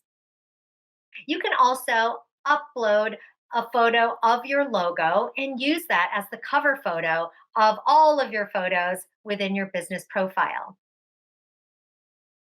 You can add videos as well that are up to 30 seconds long, which give people even more in-depth information, visual as well as auditory information about your business, why they should pay attention to you, and all of the great content that you can share across that customer journey. For those businesses that are product oriented, you sell physical goods, you will have a products tab available to you. This products tab will allow you to add an inventory of your products to then show and feature your products within your business profile. You can add photos, a description, as well as pricing. If your business is a service-oriented business, then there's a services tab that will show up within your left side navigation. That allows you to add services that you might see already as an option, as well as custom create services that may not exist within Google. So there'll be some suggestions that will show up for you. And then you can also add in and customize your services and those offerings that you have. You can create a description as well as pricing if you want to display that. Within your business profile, you also have the option to reply to reviews. This is so vital because no one gives permission to customers to leave you reviews. Customers will take it upon themselves to leave reviews, whether positive or negative. But you want to encourage your happy customers to leave you reviews. You can encourage people to leave you a review through the short name function that we talked about earlier. Once you create that short name, you can create a custom URL that will lead people directly to your review page. That URL will be in the format of g.page/shortname/review. In the case of the business you see here, Vince's Village Cobbler, that would look like g.page/Vince's Village Cobbler/review. You can then share that link across all your marketing, whether online through a social media post or offline printed on a flyer or a poster.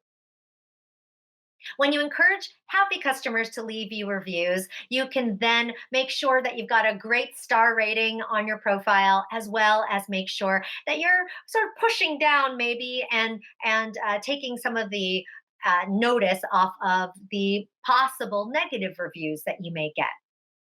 We get asked all the time, how can we remove a negative review? And we can't remove a negative review unless it violates Google's content policy.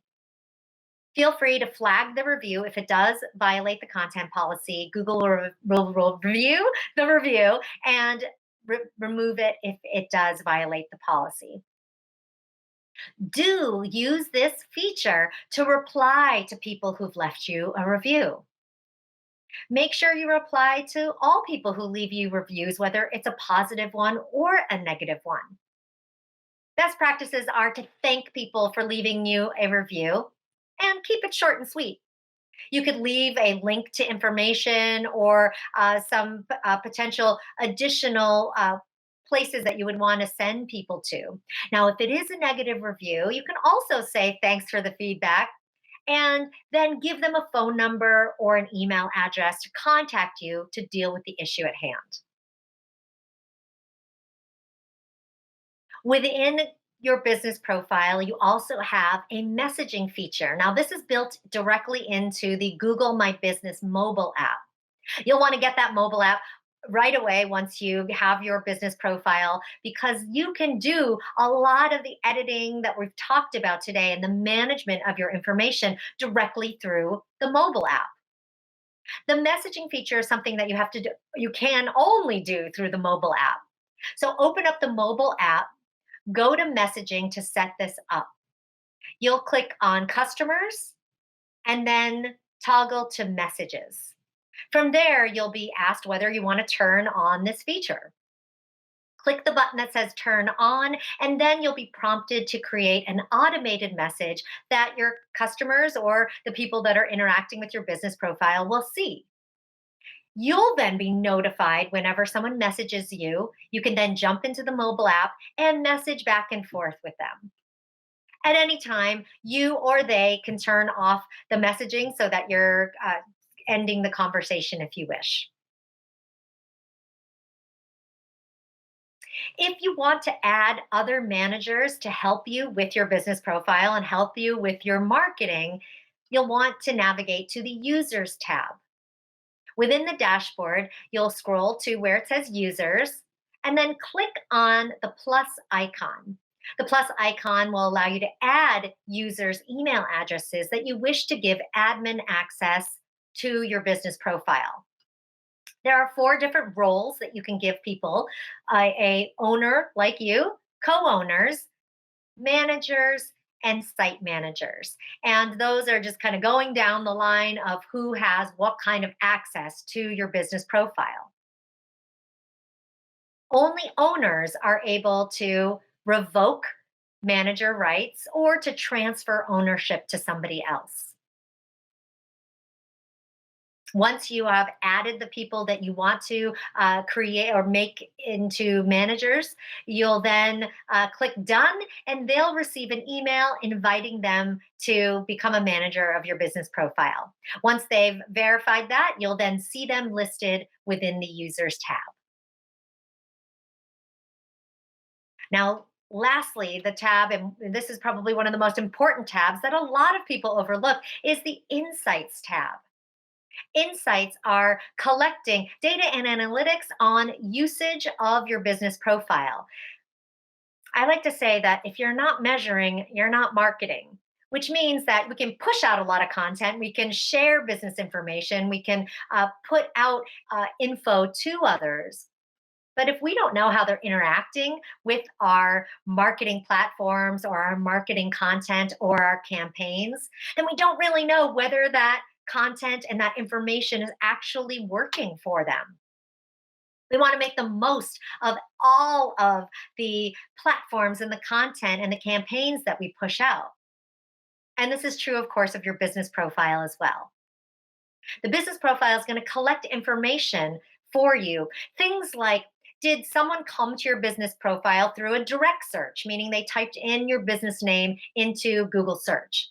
Or do they come through a discovery, meaning that they discovered your business among other business profiles when they just typed in a product that they were looking for or a service? There's a lot of different information that's collected within the Insights tab.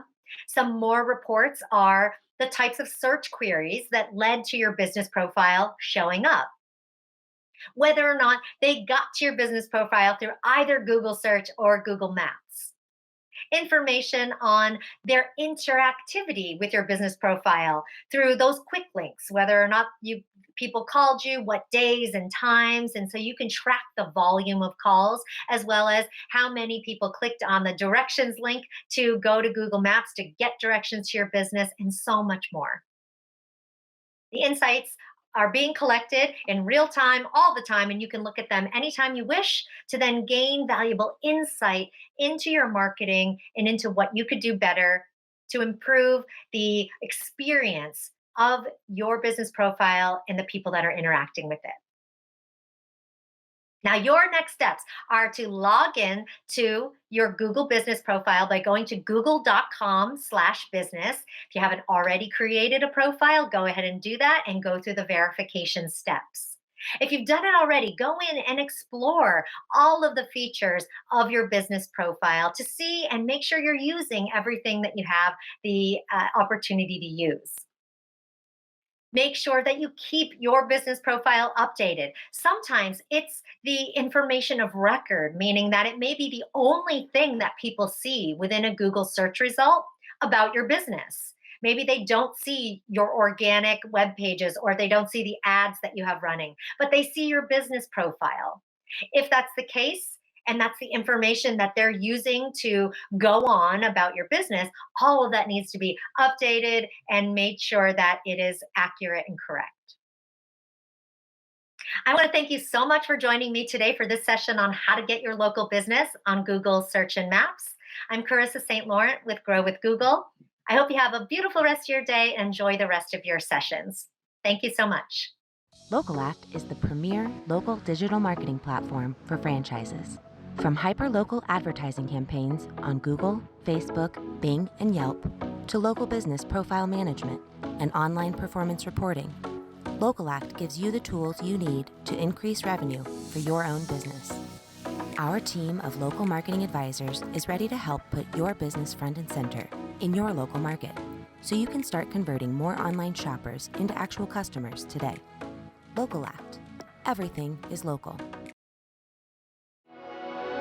Since 1960, IFA has worked for the franchising community, celebrating the unique power of our business model to launch and grow brands that consumers know and trust.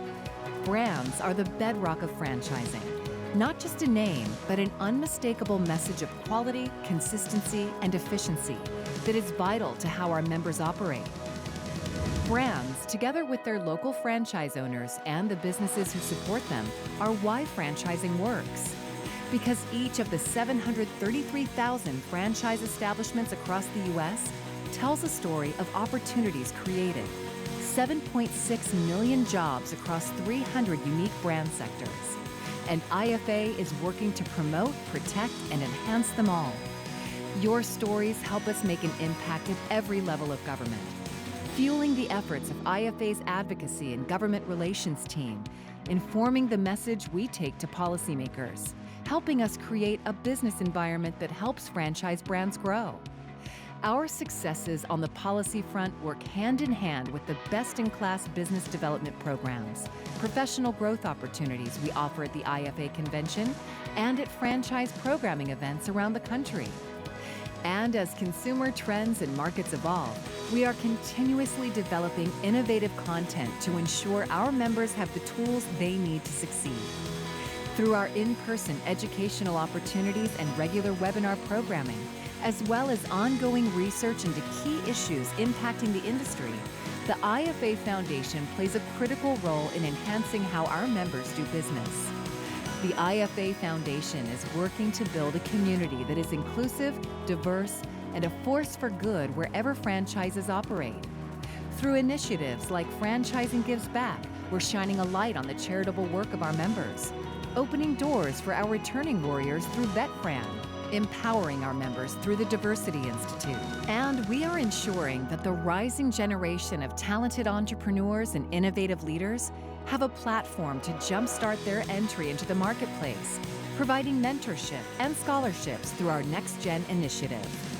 For 60 years, IFA has provided a unified vision for the franchise sector, strengthening the ties that bind our community and championing the power of brands to create incredible value for your business.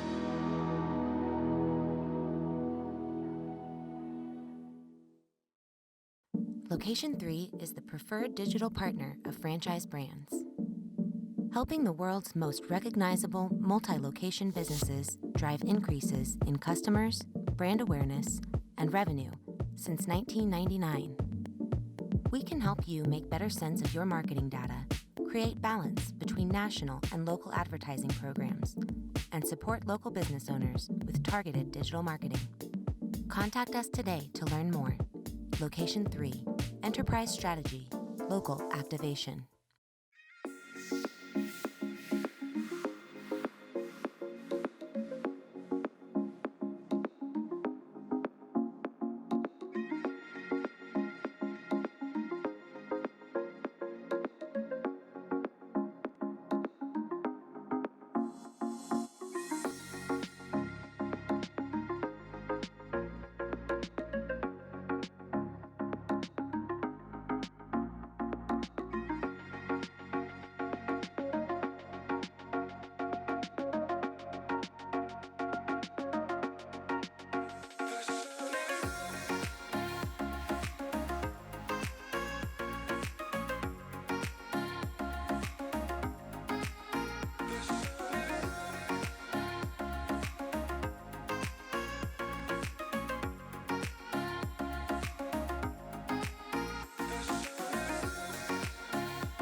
Greetings, everyone.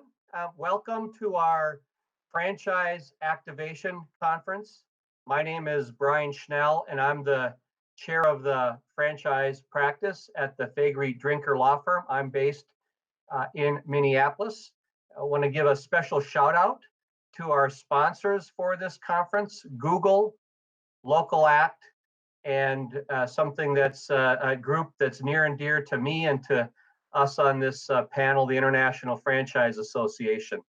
I also want to say a special thanks to our two subject matter experts. Today, I'm going to introduce them in just a minute, but I want to say thanks, Sonda, and thanks, Craig, for taking the time today. The two of you are true franchise leaders in franchising and have been for years. And so for those of you that are viewing this, we're in for a special treat today, because I've had the pleasure of being on panels with Sonda and Craig, and they are the real deal. And so I'm excited. I hope you're excited. What we're going to talk about is real, and it's meaningful, and it's what you franchise owners have been living and breathing now for 8+ months.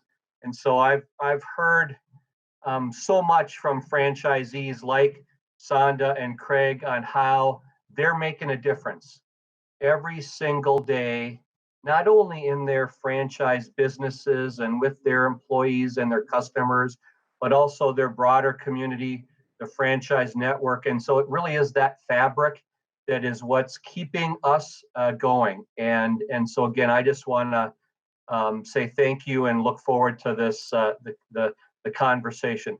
Here's the way we're going to organize this. Well, you know what? Before I do that, though, I'd just like to introduce Sonda and Craig, and I'm going to ask them to share a little bit about their personal experience and their history in franchising. But first is Sonda Kitchen, and Sonda is a franchise owner in the Mr. Rooter franchise system, which is part of the Neighborly brands. Now I think it's more than 15 brands, Sonda, right? And it's grows month to month. But Sonda, can you share with us a little bit more about your experience and background in franchising? Yes, thanks for having me, Brian. Yeah, Neighborly is about 23 or so strong now. So very pleased to be a part of the Neighborly group. I joined franchising about 25 years ago through Dwyer Group, now called Neighborly. I've had the privilege of owning and operating Mr. Electric, Rainbow International franchise, and Mr. Rooter franchise as well. And I've had the pleasure of serving at the pleasure of the IFA for about 12 years now that I've been with the part of IFA. So lots of amazing friendships, learnings, best practices, and I'm happy to learn and share with you all today. Great, thanks, Sonda. And then our other franchisee is Craig Leonard, and Craig is a multi-unit franchisee in the Rally's restaurant brand, but he also has years of experience, was the CEO for a in-home healthcare franchisor, and prior to that spent time in the McDonald's system. So Craig, welcome, and do you mind sharing with us a little more of your background? Thanks, Brian. Like Sonda said, thanks for allowing me to be part of this board. You know, I stumbled into franchising back in 1974 as a part-time crew kid with McDonald's. And as you mentioned, I spent 30 years with the brand, ending up as the COO based out of Tokyo, running Japan for the brand. I've also had a chance to work for such great brands as Burger King, Smashburger, and also as the president of Senior Helper. And while the brands and the widgets have changed, it's franchising that has remained constant, and the opportunities that that's created not only for myself and my family, but for all the people that work with us every day now in our 9 Rally's restaurants that we operate down here in Hampton Roads. So again, I'm excited to be part of the panel discussion with both of you today. Thanks for having me. Thanks, Craig. And so as I noted, gang, we're in for a special treat today, and the broader topic that we're going to cover today, and here's my mug. Again, I'm the franchise practice chair at the Faegre Drinker Firm, but I've been in franchising all my professional career, and it's about, and Sonda mentioned this, the people. It's the people that really, really matter, and it's those relationships, and Sonda and Craig are two of the best. So here's the main topic that we want to cover today, and so it's on the title of our overall presentation is Protecting Your Business and Customers, How to Prepare for policy changes, and compliance. And Sonda and Craig have been doing that, almost from the middle of March through now, and likely for the next whatever period of months. It will, some aspect of what we're talking about is going to be in place likely for 2021. There likely are changes to both Sonda and Craig's business that will be more permanent. And so I think, and that's the beauty of franchising. That's the beauty of local franchise ownership, is to be flexible, to be nimble, and to care about every single part of that business, to keep that business operating, to keeping employees employed, and to keeping our customers happy and satisfied. And so that's the broader topic that we're going to cover today. And what I asked Sonda and Craig to maybe focus on first, because it's something that's near and dear to all three of us and likely all of you, is leadership. And so from a small business ownership perspective, how have you led during this pandemic and all of its uncertainties? And so what I'd like to do is ask Sonda to start off that conversation, share some of her real world experiences. Then Craig will share some of his, and then we'll have a little back and forth among the three of us. Sonda, take it away. Thanks, Brian. Yeah, we were many of us all caught off guard by this, and it's interesting because living in Sonoma County since 2017, we have been hit with some sort of catastrophic event. Fire after fire after fire, flooding, power outages.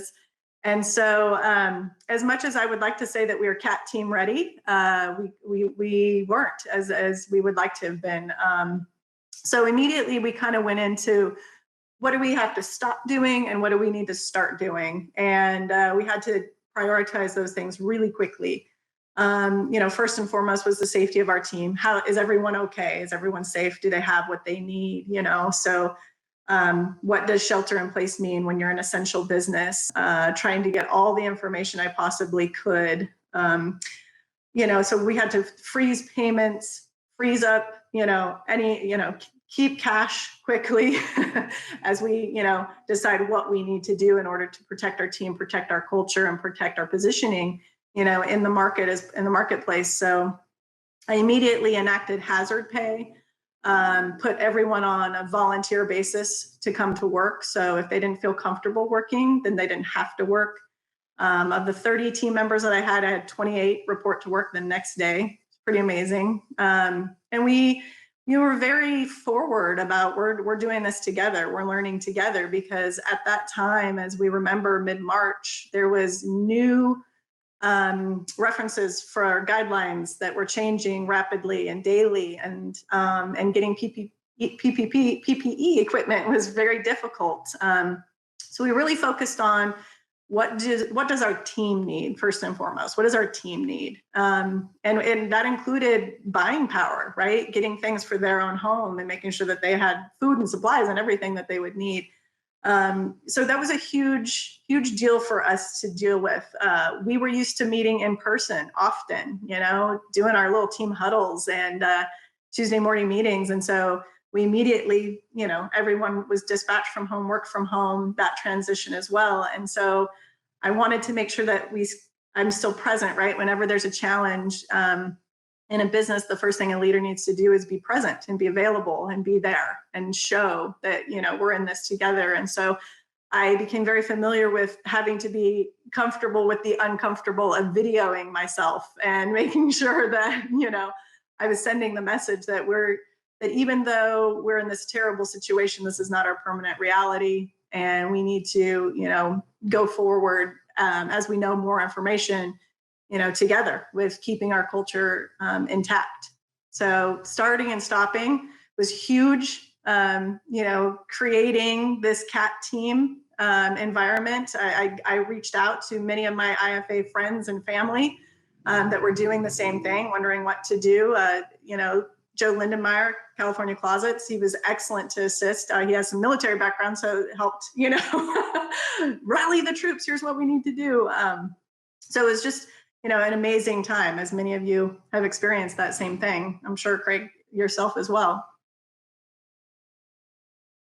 Thanks, Sonda. Craig, you want to share your initial thoughts in that regard?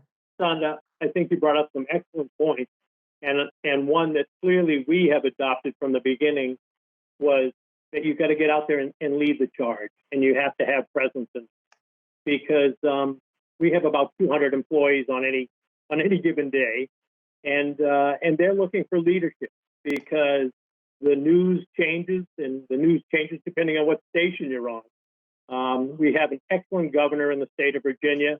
While people may disagree with some of his decisions, he's been open and honest with everybody, and he's taken actions that he believes will be the benefit of everybody who lives here. Now, some of those, we're in the restaurant business, some of those have put some limitations on our ability to do business. So you have to get adapted. You have to welcome change and not get frustrated by it, because this changes every day, as Brian mentioned earlier in the intro. And so you look at it and say, what does my customer want? And again, we're lucky in some instances that you got to eat. And so people are looking for food and ways to get food.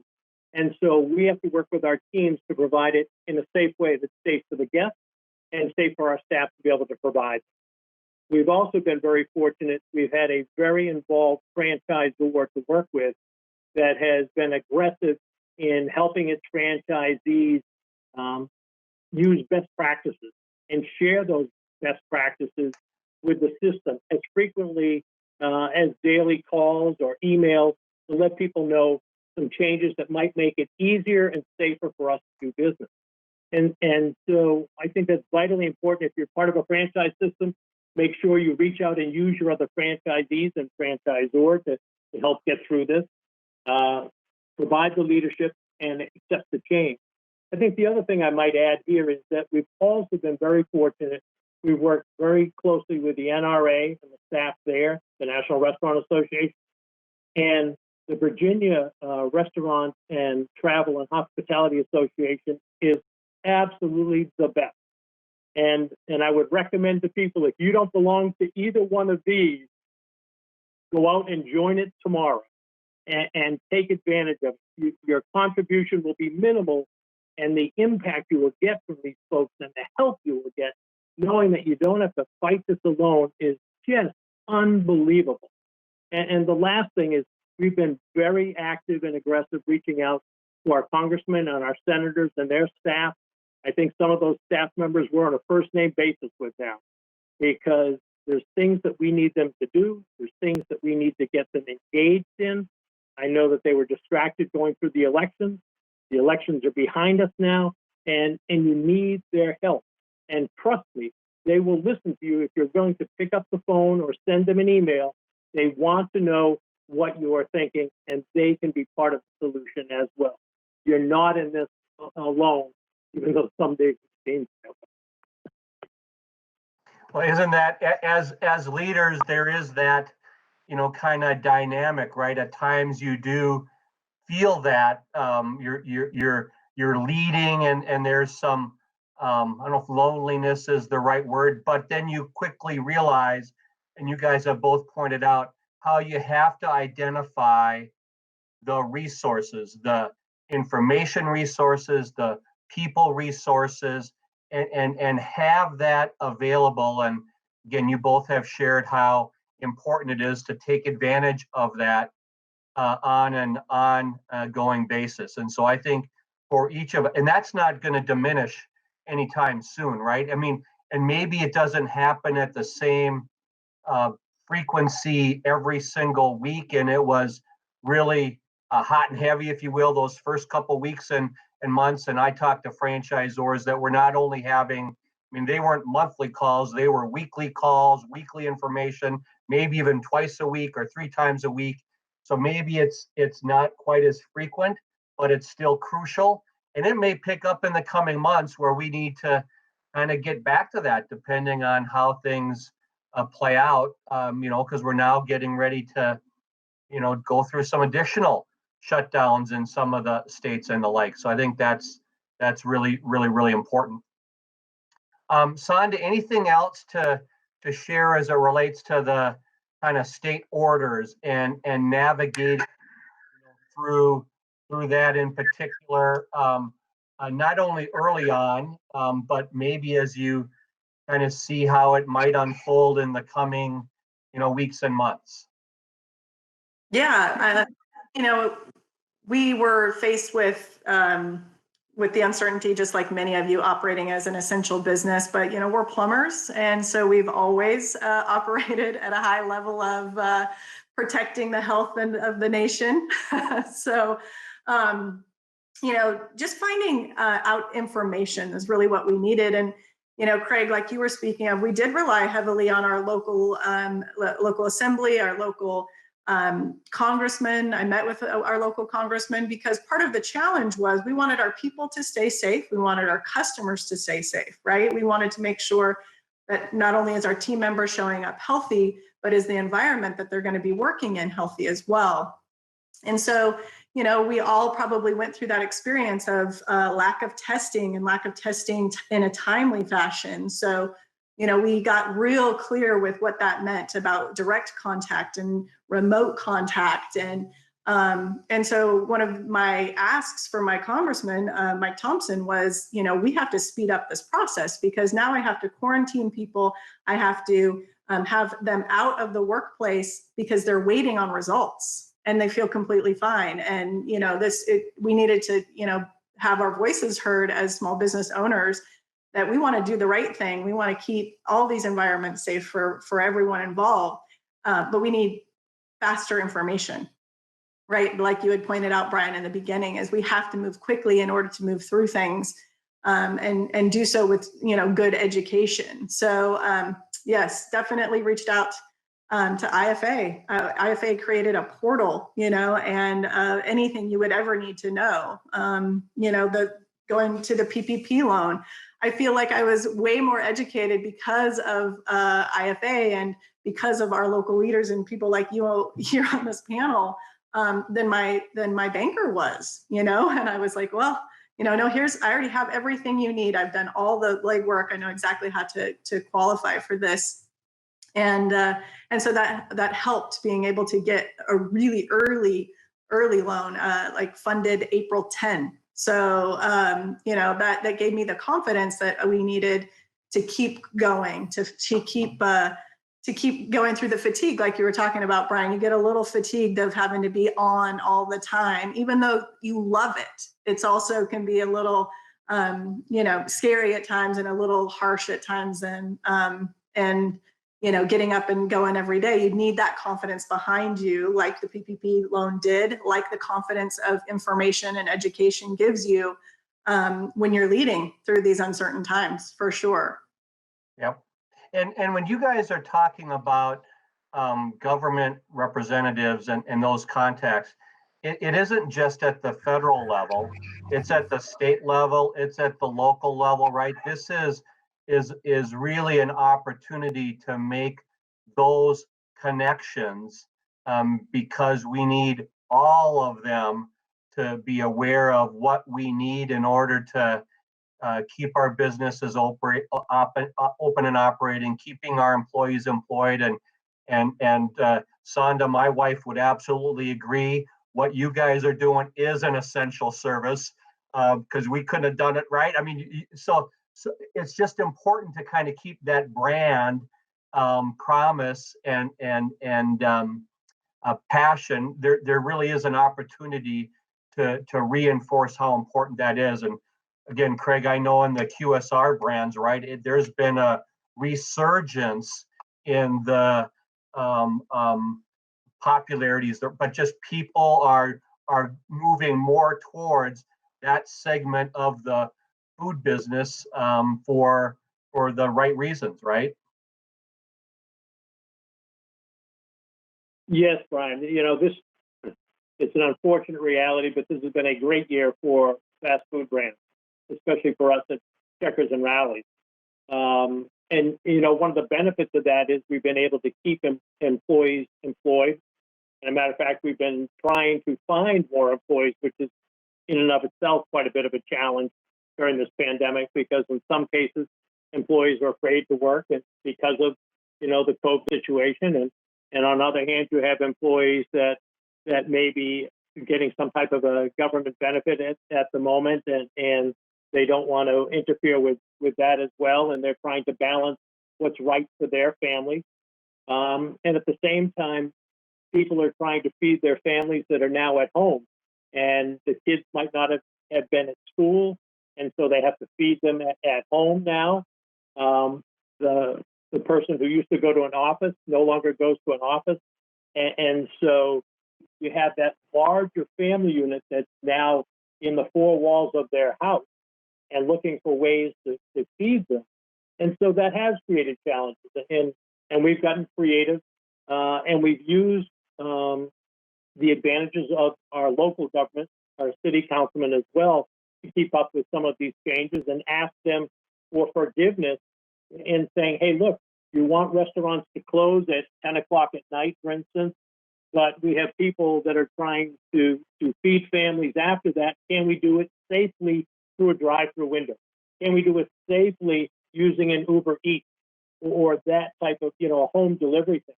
So it's really spawned a whole new type of universe for how people eat and where they eat and when they eat. And it's creating new challenges for people in our industry to try to meet those demands and needs of that consumer. And in some cases, we end up being MacGyver, trying to come up with ways to be able to do that and do that safely. Sneeze guards on drive-through windows. In the last 18 months, I just built 3 restaurants with beautiful dining rooms. Those beautiful dining rooms are closed now. And at some stage, they'll open and we'll welcome guests back in. But right now, it's the right decision for my staff. It's the right decision for the consumer out there that we'll just continue to offer either drive-through experience or a home delivery experience so you can still enjoy what you want to eat. And our competitors are doing the exact same thing out there. Yep. And so those are good examples where, it might be dialed back a little bit, but some of that is going to be here for years to come. And I think that's some of the innovation that, we often talk about in franchising and business, and it was driven by the pandemic. But again, I just love the fact that that's the beauty of franchising. That's the beauty of small business ownership, is the ability to innovate is just second to none. So again, I just have deep admiration for what you all as franchise owners do day in and day out. Let's talk a few minutes about the PPP loans, and in part also looking forward. We hear a lot about how just generally too many small business owners still need access to capital. So just maybe talk generally about that, Craig, if you want to start off on just the general PPP loan working capital topic, then Sonda, and then we'll transition into a deeper dive on managing and leading employees. Sure, Brian. We applied for PPP loans and found it very difficult initially, as did many other small businesses. And we do business with 2 large banks. We have a large business with both of them, and found that their systems just couldn't handle it. So we reached out to a good-sized regional bank here that was wonderful. And things got together very, very quickly, and we received our loan, and we're very thankful for that. We think it was a great program, and I'm hoping that when the government starts to get engaged again, that these funds will become available to other businesses, because it made a world of difference. And then now the challenge is that these PPP loans, now people are starting to fill out the forgiveness for these if they're able to do that. And there's a little snafu in that the way it is written now with the IRS is that those loans were to be used for labor expenses and rent expenses, basically, utilities as well. However, as it stands today, if you use these funds, you cannot deduct these on your P&L. These are not expenses that normally you would be able to do. So if you got a $100,000 PPP loan and now you're going to apply for forgiveness, well, you're doing your P&L, you can't take that $100,000 as an expense. So basically, that $100,000 now is taxable to you. Now, the government realizes this, and hopefully they're going to fix it. But as it stands today, that's a challenge. And so I would encourage people who have had PPP loans to be working with their accountants to figure out exactly where they're at, because one of the other things they may want to do is, if this stays that way, is they may want to pay this PPP loan back in this very favorable terms, and then take the employee tax credit that they can take based on how many employees they have, and it's fairly generous. And they may, at the end of the day, be in a better position. But if nothing else, I would clearly encourage them to get a hold of their senator right now and say, please change this problem that's in the PPP loan and make those money tax deductible for small business. Otherwise, it could be a killer. Great advice, Craig. Sonda, anything to add on that? Yeah, I just, it's going back to relationships. So your relationship with your banker, that certainly paid off for us. We were with a small credit union and we were getting funded far quicker than many of our friends that were with larger banking institutions.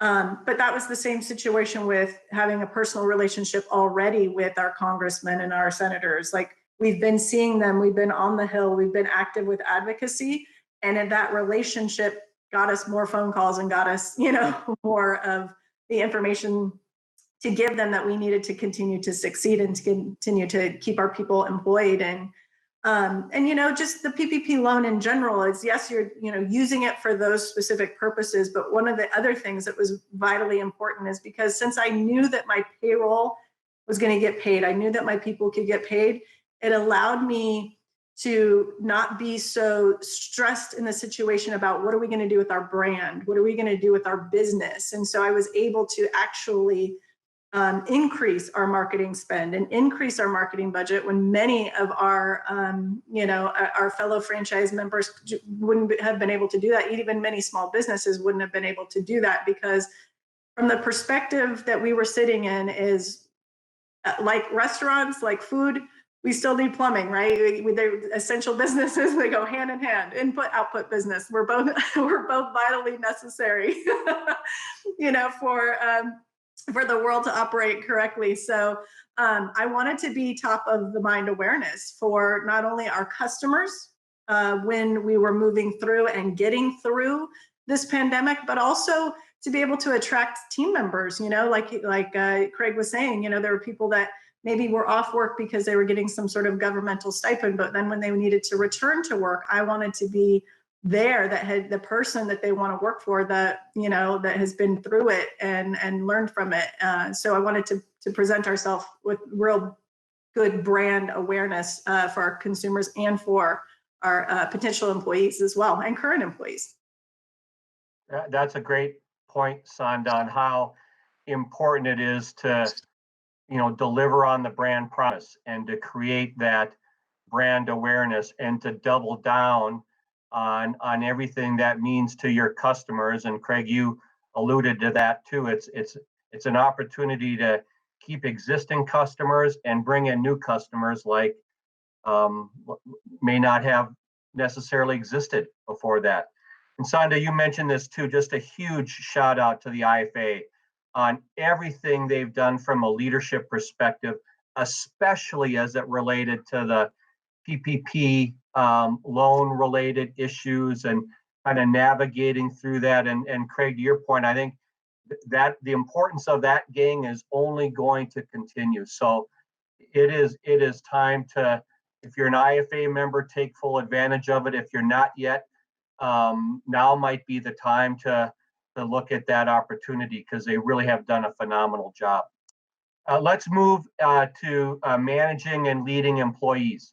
And you guys have talked about the importance of that already. Sonda, you just shared with us the importance of that kind of relationship and leadership. But what haven't we talked about yet that really meant a difference to you and your team in managing and leading employees? Sonda, you started, talking about those real uncertainties that they were going through, and how that kind of connectivity with your employees was more important than ever before. So, Sonda, you want to share, and then Craig, we'll turn it over to you. Yeah, I couldn't talk with them enough because we were so used to not being able to see, but I didn't want to overwhelm them. And a lot of things that I discussed was, how are they taking care of themselves? How are they taking care of their families? What are the things that they need, and how could I help assist in those things? And we still are doing this to this day. We still are connecting our buying power. If there seems to be, a little bit of a toilet paper shortage going on, and a little bit of a, paper towel shortage going on. So if we can facilitate that for them, it's little things, right, that we can look out for them to take care of them.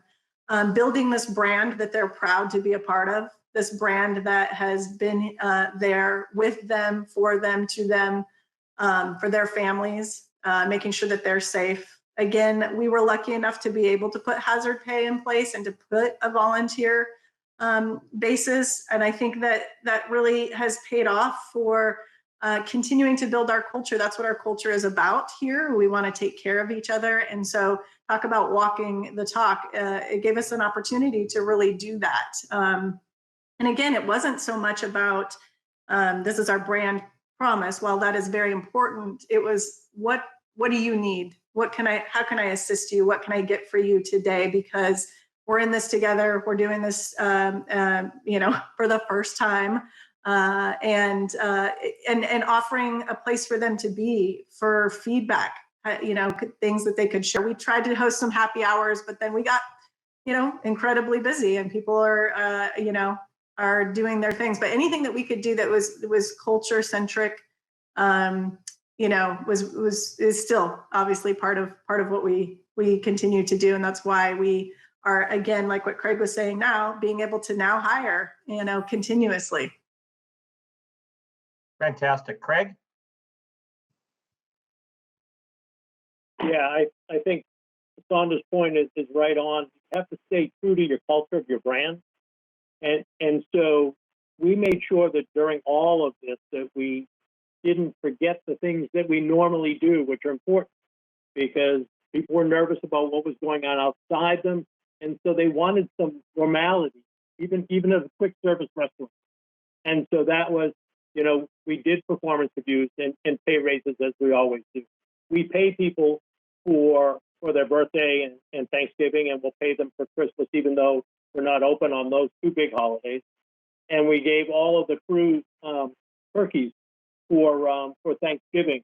And the feedback that we got from families of employees was just unbelievable. It made you feel good about what you're doing. And the key is to stay focused and let those people know that you really care about them. When somebody isn't feeling well, they're concerned, well, how am I going to pay the rent? And we're like, don't worry about the rent, because, we took advantage of some of the programs. Some of them were mandated by the government, but some that we had to institute ourselves to make people whole, to get through this. Because, selfishly, we don't want a sick person to come in and work for us. We work in tight quarters, very close to each other. And the impact of someone getting sick can be disastrous to our business. And so we want them to be healthy.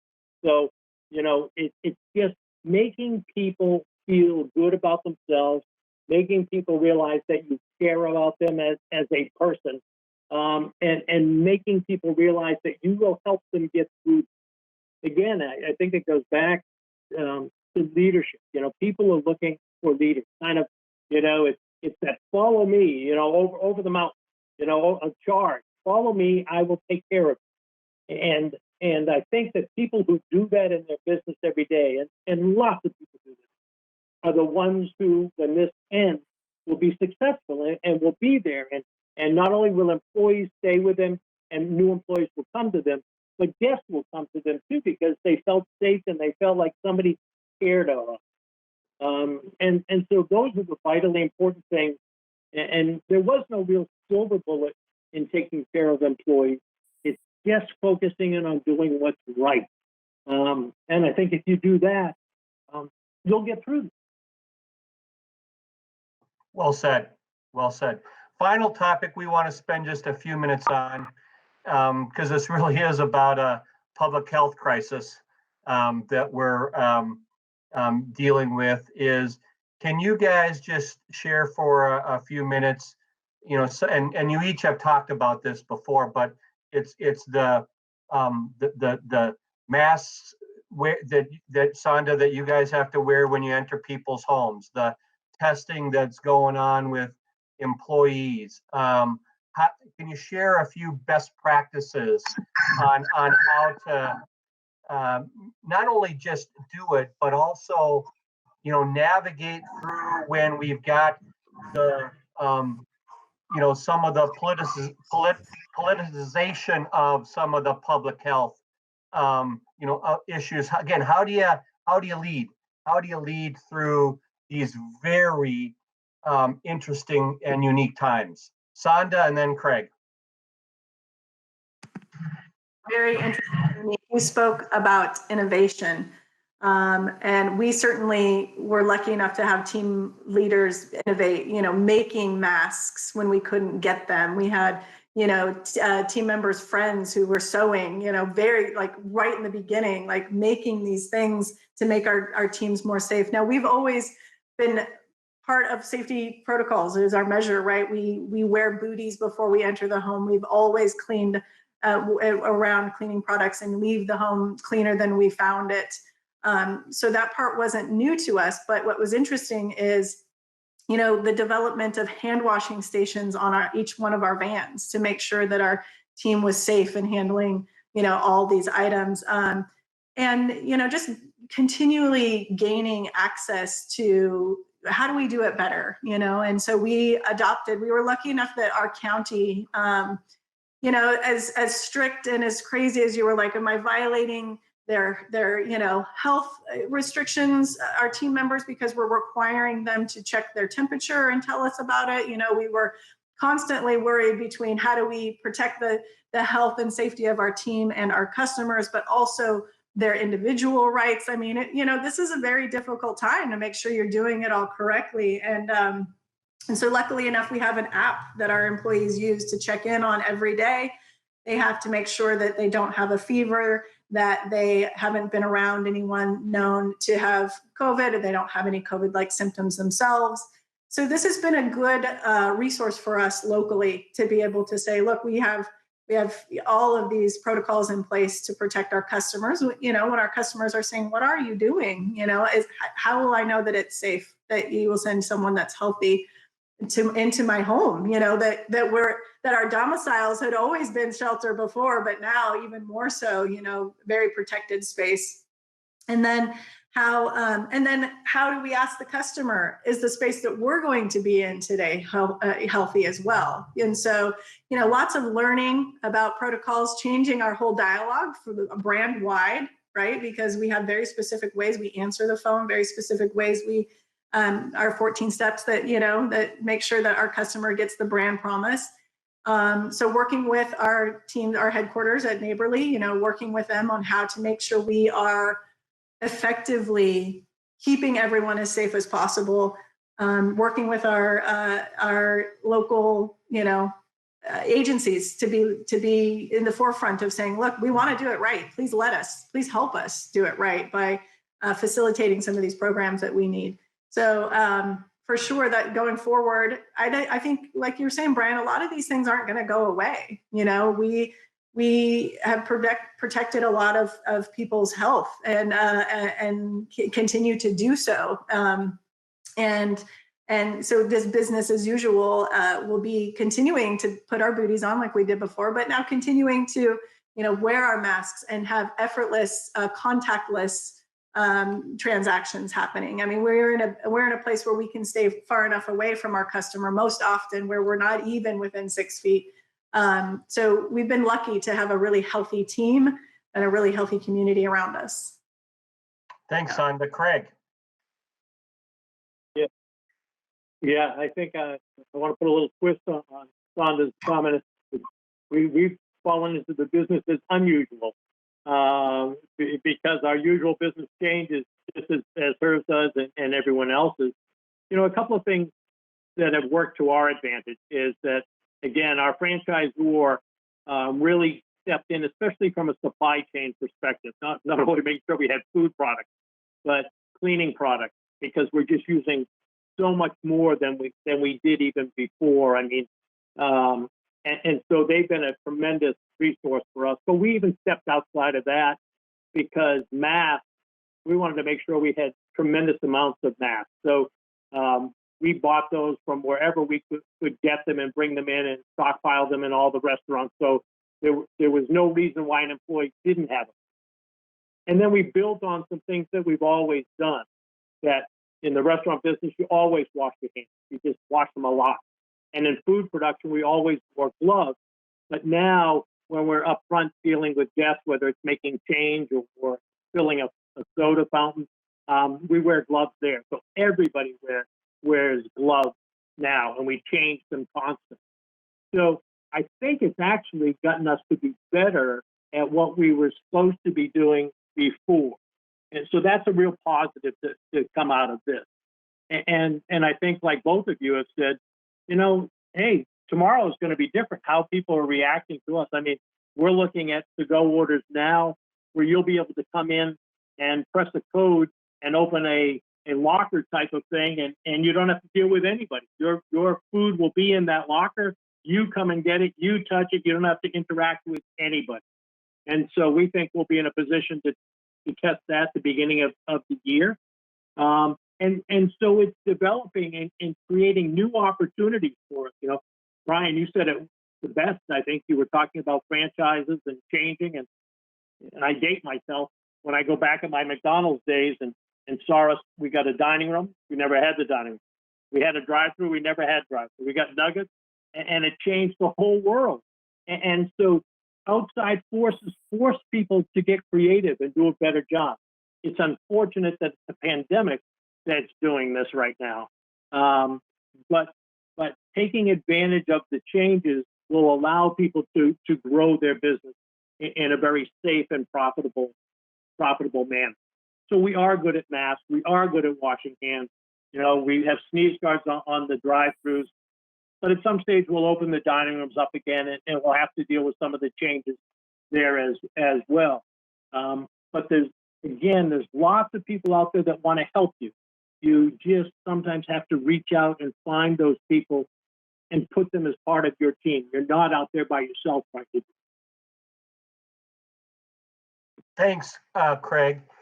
I think I just want to close by again thanking Sonda and Craig. You guys didn't disappoint one bit. I wish we, could have done this in person, but nobody does it better than Google virtually. So we're delighted that we got this opportunity. Again, thanks to Google and LOCALACT and everything they're doing with franchisees. I just want to echo so many of the things that Sonda and Craig shared with us. As franchisees, you guys are not alone. Lean on all the different resources and people that Craig and Sonda referenced, because together, we are absolutely going to get through this. So again, Craig and Sonda, thank you.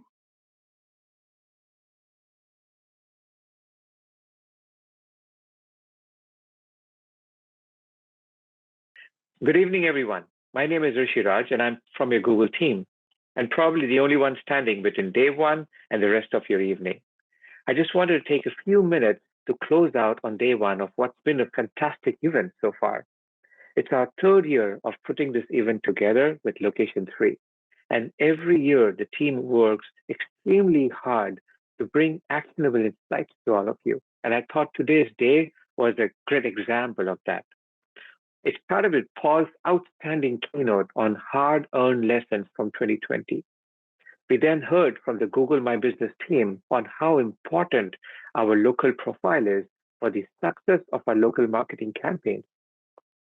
And then we heard from Sonda, Brian, and Craig on the nuances of managing the day-to-day operations and the importance and some interesting ideas on touching and motivating employees and teams, and especially during this time of the pandemic. If day one was insightful, day two is packed with even more action. We kick off day two by hearing directly from some of our franchisees who are seeing successes and failures, and we learn from them. We have Ace Hardware, Fast Signs, and Wildbirds, and they come to us and speak to us about their experiences and their learnings. We then have the session from Google, highlighting some innovative ways of reaching and converting potential customers. Next, we hear from Tamara and Azim from the IFA on how they are navigating policy and advocating policies. And finally, closing remarks by the IFA chair, Catherine Monson. Folks, to me, the franchise space is about our SMBs, our small and medium businesses, who are the lifeblood of this country. And I really want to thank all of you for not only thriving in such a difficult time, but also teaching us about optimism and about how to lead during this time. I'm reminded of the Bumblebee story, a 15-second story on how I think about the franchisee. The Bumblebee, per aerodynamic principles, isn't meant to fly. The physics just doesn't work in its favor to fly. But the Bumblebee doesn't care about aerodynamics. What it knows is to fly and to thrive and to make it work. And that is how I think about the franchise space, about the small and medium businesses. So thank you for everything that you do. Thank you for your participation today. And I look forward to seeing you again tomorrow, early morning on day two. Have a really good rest of the evening. Thank you.